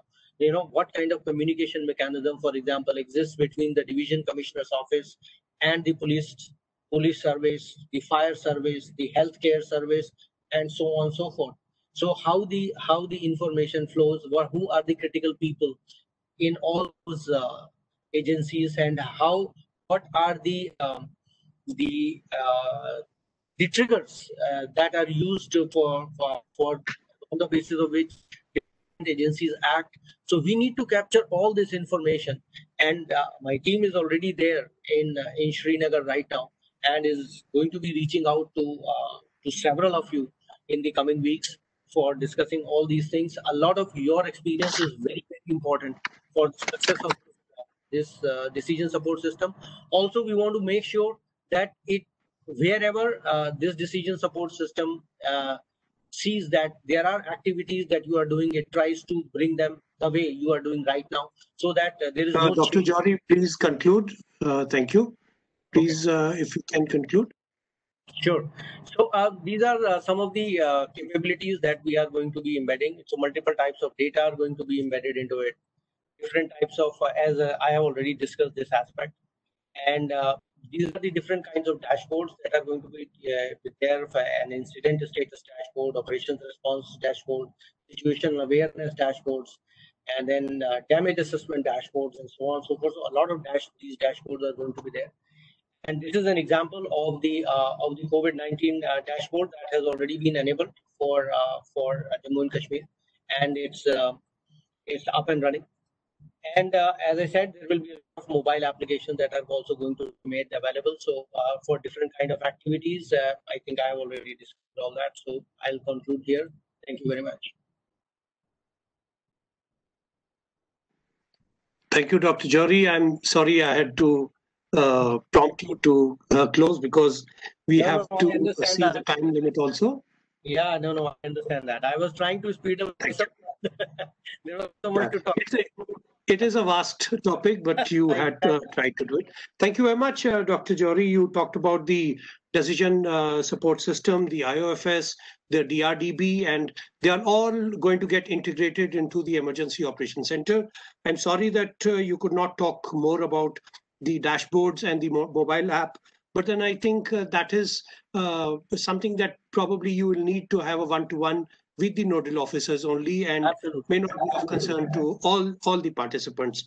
You talked about the COVID-19 dashboard.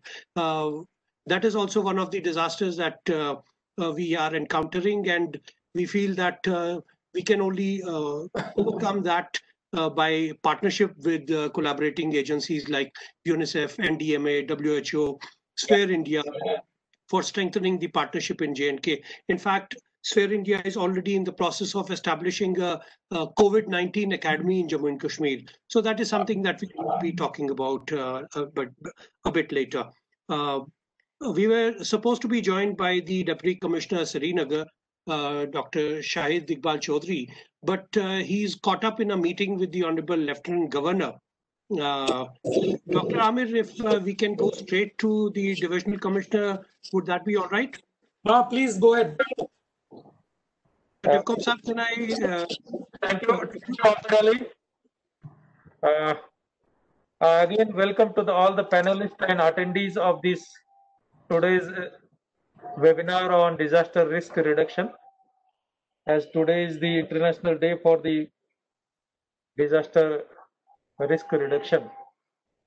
As you know, the preparedness vis-a-vis disaster has undergone a tremendous change in last, especially 15 to 20 years. Earlier, it used to be the response. We were responding to the disasters once it happens. How quick we can respond, how effectively we can respond. It is still important. But later on, we have discovered that some disasters can be predicted. Early warning of these disasters can be given. We shift our approach to the predicting disasters, giving early warning, disseminating of the same to the likely affected areas. We have not stopped there. Now we came to the conclusion that it is the risk reduction we can do. Even if disaster comes, disasters cannot be avoided. Even if they happens, we can reduce the risk by appropriate preventive measures, appropriate measures at the time of development itself, and making the risk reduction as part and parcel of our development agenda. Today's discussion was quite fruitful. I had a meeting at 11, so for about half an hour, I was not part of the discussions, but later on I joined and found that the discussion was quite fruitful. There are more than 40 attendees from all the districts. These are basically the additional deputy commissioners who are the CEOs of the district disaster management authorities. The chairmen are concerned deputy commissioners. Deputy commissioners are busy in other things, basically the back to village program as well as coming PRI elections. So I think maximum additional deputy commissioners have attended.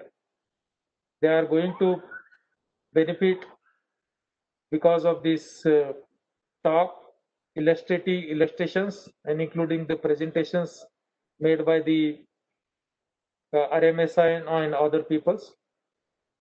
I think the objective of the celebration of a particular day is to focus more on the particular topic, take the stock where we are and where we should be.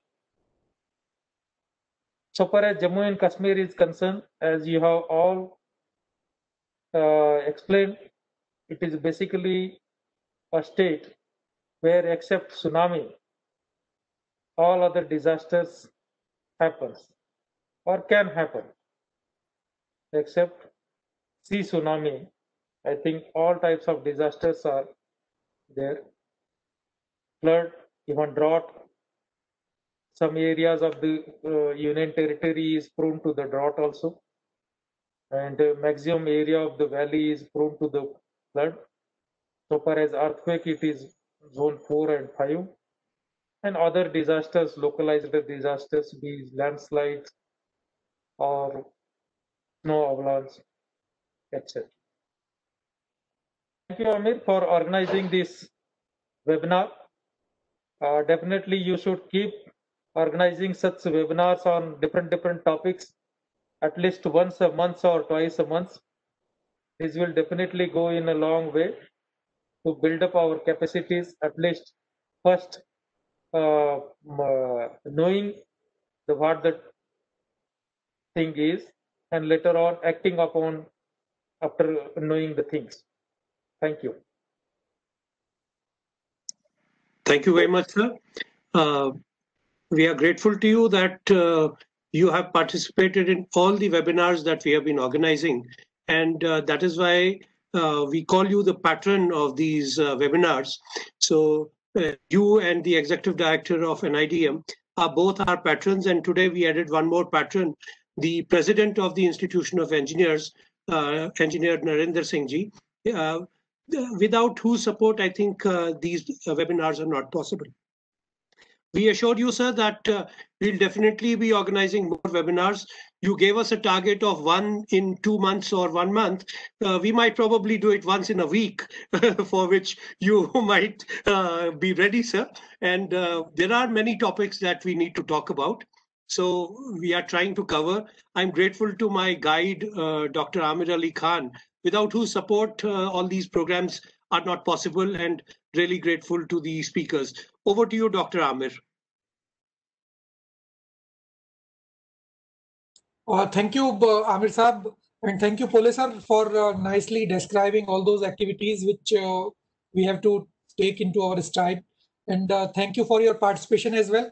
So it's always very encouraging to see you on screen and to listen to your wise words. We are definitely taking your advices very seriously, and we'll definitely try to build upon the kind words which you have told to build upon. So your state is in right hands, and your state is not state, UT is definitely working in right direction with the support of Johri Saab and other team members with this World Bank reconstruction program. It has to go a long way. And thank you so much for your participation. And now I will take a few questions from a few of the panelists. Satendra sir, are you there? Dr. Satendra?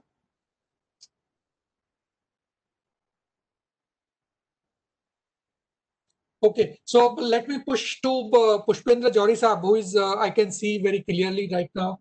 Johri Saab, thank you so much for a nice and wonderful, very elaborated presentation.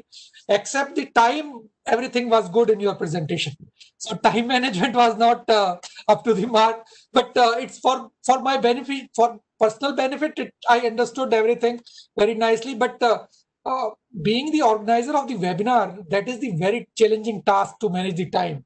So I'm sorry to use say these things, but definitely it's a wonderful presentation. Now the only thing is how far you are from launching the DSS for J&K.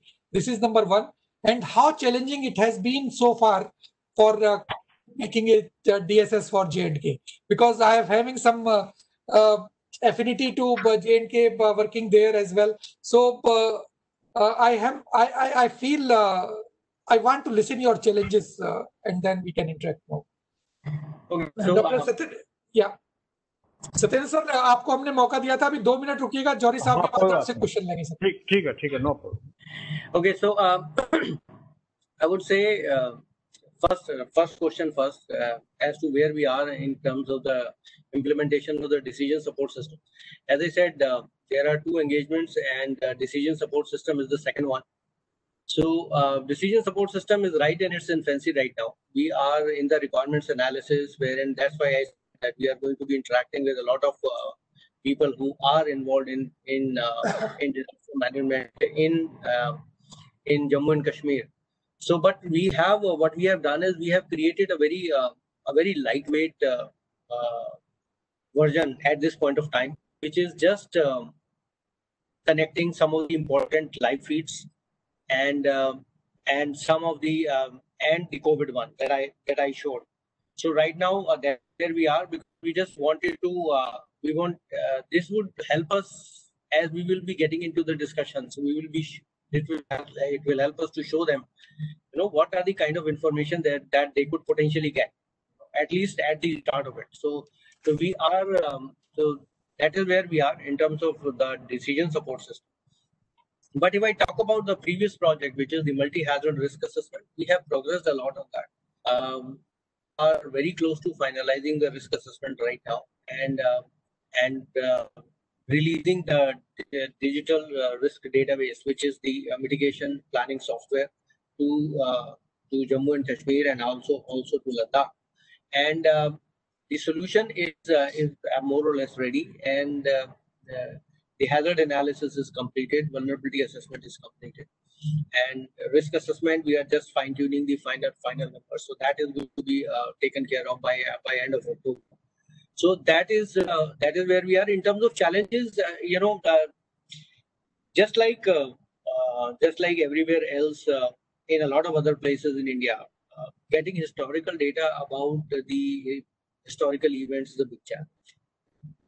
And when you are building models, as many historical events can you get your hands on? It basically helps us to improve the overall performance of the model. So that's one big challenge that is there. But in terms of, I would say, when we entered into the project, one of the biggest thing which was the biggest worry on my mind was how I would do the survey of 20,000 structures and 40,000 houses. And you won't believe, unbelievably, it was one of the easiest things that we did. And I think that is more because of the cooperation got from JTFRP, and a lot of guidance from Amir Ali ji also, because he was our primary point of contact at that point of time. And Johari Sahab, sorry to curtail you. Another thing which I want to clarify is, in your DSS system, are you talking about the urban fires as well? Because Srinagar and Kashmir region especially, and they're highly prone to fires. Urban, we have not urban fire is not a component in the DSS. Yeah. So as you can see in the list of the hazards. Yeah, I saw that. Yeah.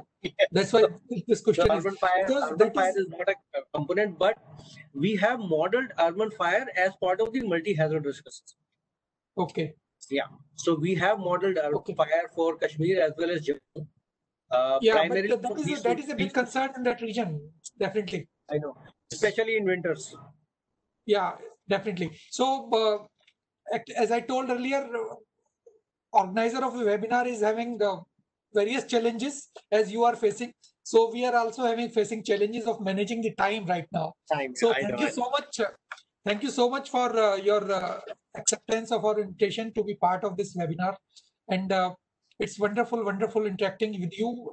Sharing your experiences is very nice. And I hope all the participants, especially the district level officers of the J&K UT, they might have benefited from your thing. And we are definitely looking forward for your upcoming October end event for releasing of that risk assessment of the UT. So thank you so much. And is the release is for the entire 3 regions or just 2 regions? This is maybe the small answer. It will be for all the 3 regions. Okay, thank you so much. Yeah. So Satyenji, this is the question to you now. Yeah. Can you tell us, based on your experiences, how far we have reached in mitigating the impact of disasters at national level?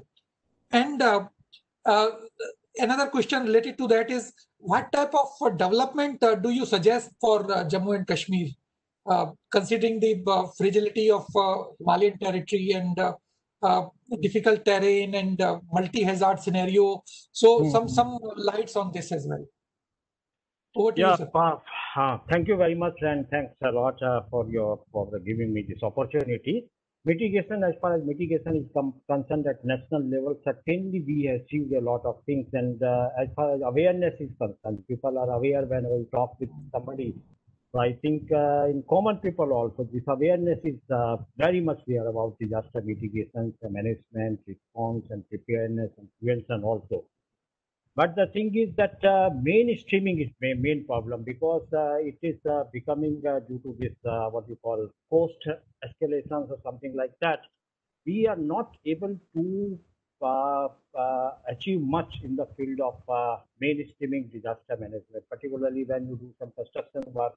So we have to see that disaster management is there, that aspect is being taken care in the constructions and manufacturing also, and in our daily things also. So it has to be take it on like a culture. If we can develop a culture of disaster mitigation, and this can come from the education, particularly the education sector. We have to take care a lot, and I will emphasize that particularly in our universities, colleges, and schools, if we have some in each subject, if we can mainstream this disaster management, then certainly it will become a part of our culture, and then people will be taking care of that. Then second question is about this development in fragile zone like Jammu and Kashmir, maybe Jammu and Kashmir, maybe Uttarakhand, maybe Himachal Pradesh, but the problem is almost same. Similar type of problem is there, but we are not against development. Development should be there. Road construction should be there. Like recently we have this tunnel which was inaugurated by our Honorable Prime Minister. So these type of things are very, very needed. But we have to take care into disaster impact assessment modeling also. That is very important, because nowadays we are having environmental impact assessment. But suppose some disaster is there, maybe different type of disasters may be there in Himalayan region. So in these scenarios, how we can prevent disasters? If we cannot prevent disaster is there, what measures should be there? What secondary alternative arrangement should be there? Like in this tunnel, I was seeing that there is some small tunnel also where in emergency people can escape. I think these type of things are very, very much needed. And then secondary, which I mentioned in my presentation, also thoroughly study of geology, forestry, environment, ecology, human system, socio-economic system, all these things, because it's a very complex phenomenon in fragile zone. So all these studies are to be taken care while doing some developmental aspects. If we take consideration each and every aspect, which is directly or indirectly related to disaster management, certainly we can do mainstreaming disaster management. We can do better development. We can do sustainable development. We can do a development which can long last. We can do a development which will be beneficial for the society, which will be for the sustainable eco-development. Okay. Thank you, sir. You have rightly mentioned that unless we educate and make our society aware about impending hazards, we can't prevent the conversion of those hazards into disasters. Definitely. Yes, sir.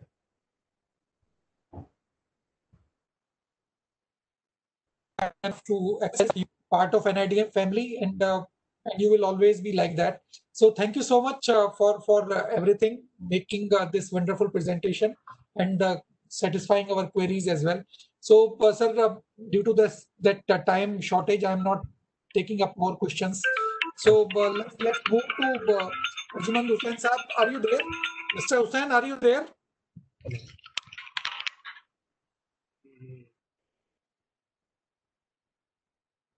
I think Arjumand Hussain is not there. So let's go to Irfan Saab. Irfan Saab from Amir Saab, sorry, I'm here. Is there any question for me? Yeah. So not question, but I need your comment on your take on implementation of SFDRR at state or UT level in J&K, and you may like to compare your experiences of your international experiences. In light of that, how far we have implemented SFDRR at UT level, and try to be as brief as possible. Yeah, I haven't really seen any specific document, from Jammu and Kashmir, which would be evaluating our performance vis-a-vis the targets or the objectives given for the states and the union territories. Honestly, I haven't seen any document which will be specifically talking about Jammu and Kashmir's progress so far. But without reference to any formal document, I can say that we have made, as I said in my presentation, significant process, whether it's at the strategic level, whether it's at the institutional level, whether it's at the community level, but still a lot needs to be done. I would highly recommend a systematic evaluation vis-a-vis the objectives and the targets stipulated under the Sendai framework, and see where do we stand in Jammu and Kashmir on that. But I'm not really very sure whether we have done that systematic study as of now or evaluation. Okay.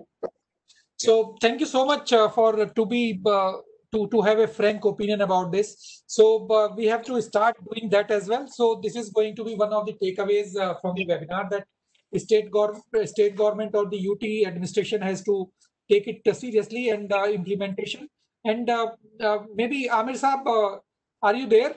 So we can take it up. We can take it up in at least at divisional level or UT administration level, that In fact, implementation of I SFDR. wanted to react to this, sir.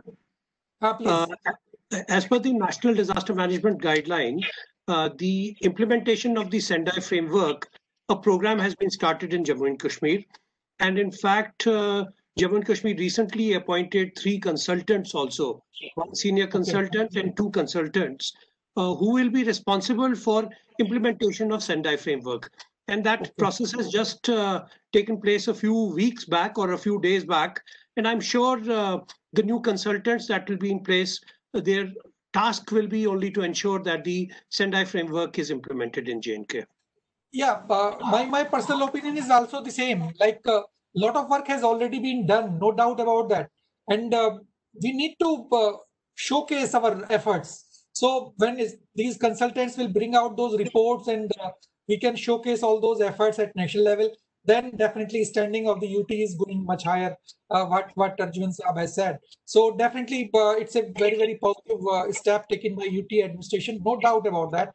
And let's look forward for this. And maybe in future, we may organize one specific event of that as well, implementation of SFDR at level. So I would recommend that. Yeah, a specific workshop or a webinar on that. Yes. Yeah, definitely. We will take it up. And thank you very much to be part of this and accepting our invitation to be part of this webinar on this very special day. So thank you so much. And again, same thing I'm repeating, due to paucity of time, we can't take more questions on this.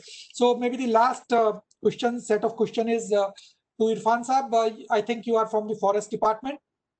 Irfan Saab, are you still there? Yes, I'm with you. Okay, so just two very small questions. Do we have some specific plans to involve the community in forest fire mitigation? Because it is said that it's the community which is doing everything. So they are behind all those activities. So do we have specific plans in the UT administration for countering or mitigating the impact of forest fires in the UT level? Yeah. As our Principal Chief Conservator of Forest, J&K, in the morning also, he said that more than 100 forest control rooms are there spread across J&K, and mostly their location is around the forest fringe villages, where they have linkages with the local forest fire, committees. We call them VFCs. They are there, and as our plans, the annual plan of operations, they are being drafted in consultation with the Panchayati Raj institutions, PRIs, the local communities. They are involved in our plan making. So forest fire management is an important part of our plan making, that in turn becomes a part of the community planning. So it is in consultation with the communities that the forest department is making these forest fire management plans. That is one thing there. Then second thing, which I have been continuously emphasizing on different forums, is that our union territory is a hill topography mostly. So forests are the important components of this topography. So any destruction of forests due to forest fires shall be declared as a disaster. And accordingly, our approach to disaster risk reduction due to forest fires, that needs to be reoriented. So my recommendation and my request is that forest fires be declared as disaster.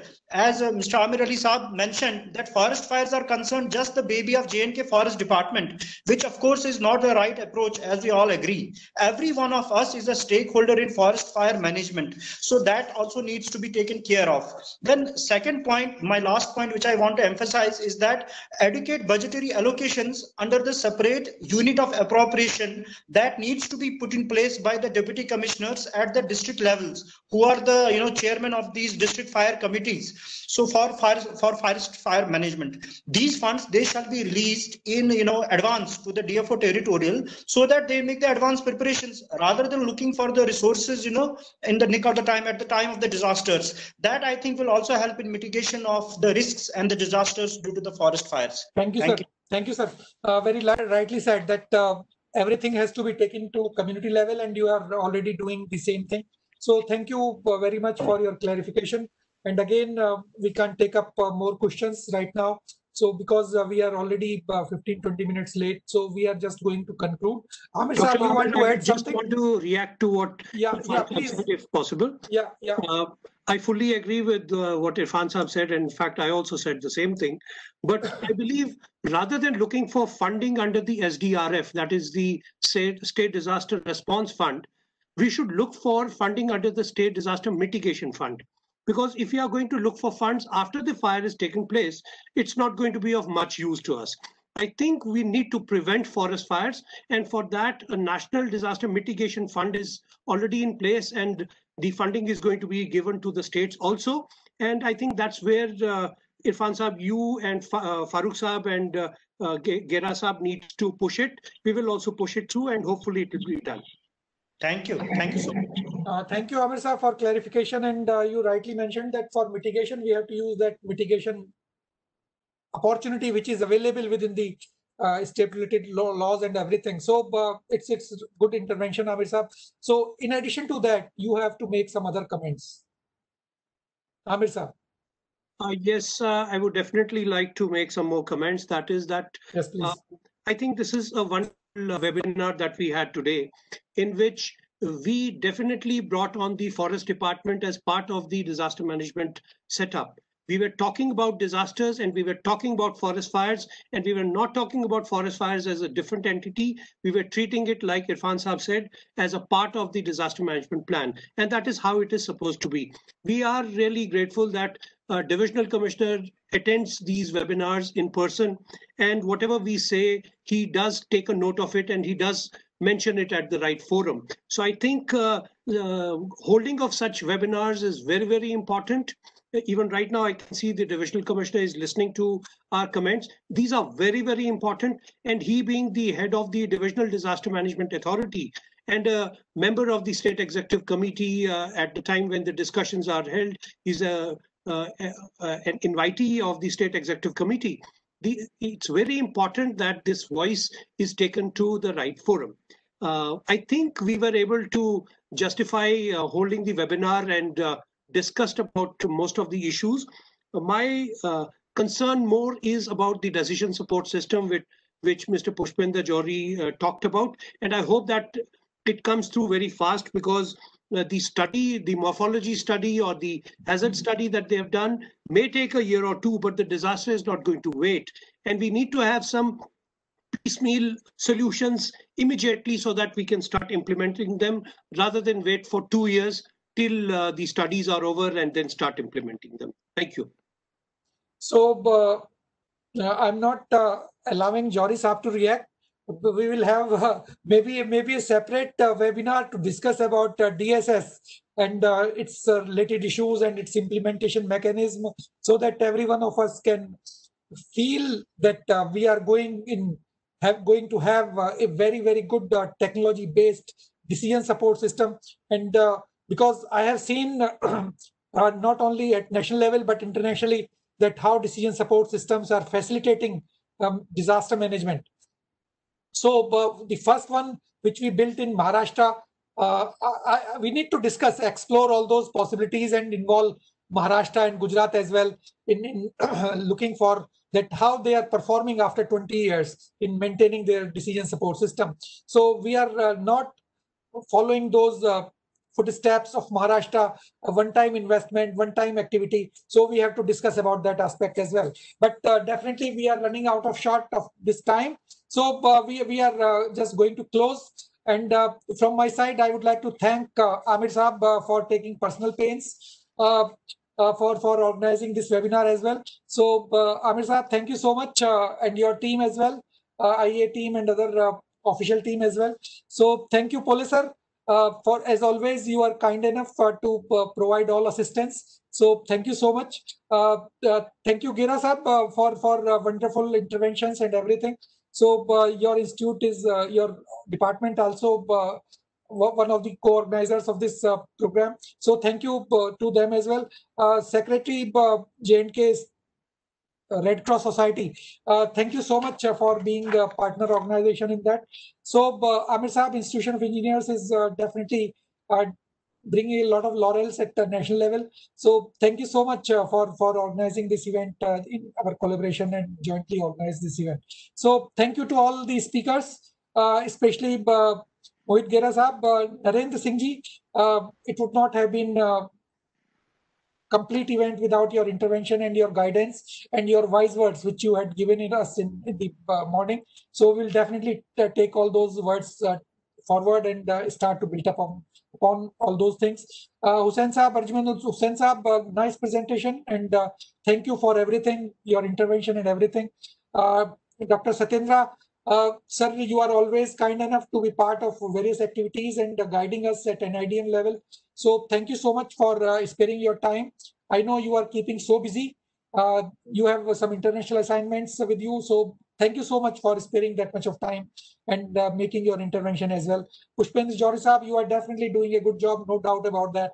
And we are keenly looking forward for the output, your DSS, and when we are looking for that opportunity when we can work on DSS for Jammu and Kashmir. Pole sir, always it's nice to have you on the webinars. With these kind words, I take this opportunity to thank my executive director sir as well. Without his support, we could not have completed this webinar, especially on that International Day for Disaster Risk Reduction. Though he could not join today, but when I met in the morning, he communicated his best wishes for the webinar. Today being this International Day, a series of webinars are being organized at national level. So he was slated for another webinar and in the afternoon as well. And then entire office is working and he is busy in those official businesses as well. But he communicated his best wishes to all of us. And thank you, ED sir, for guiding us and taking us all these initiatives. And no program is complete without thanking Yogita, who is helping us in a big way from off screen. Not behind the curtain, but off screen definitely. So thank you, Yogita, for taking all these pains and facilitating everything so nicely. So thank you. So with this, I just conclude from my side. If Amir Saab is having some words to say, and before we conclude, Irfan Saab, sorry I could not include you with Gira Saab. Thank you so much for making nice interventions and all the participants.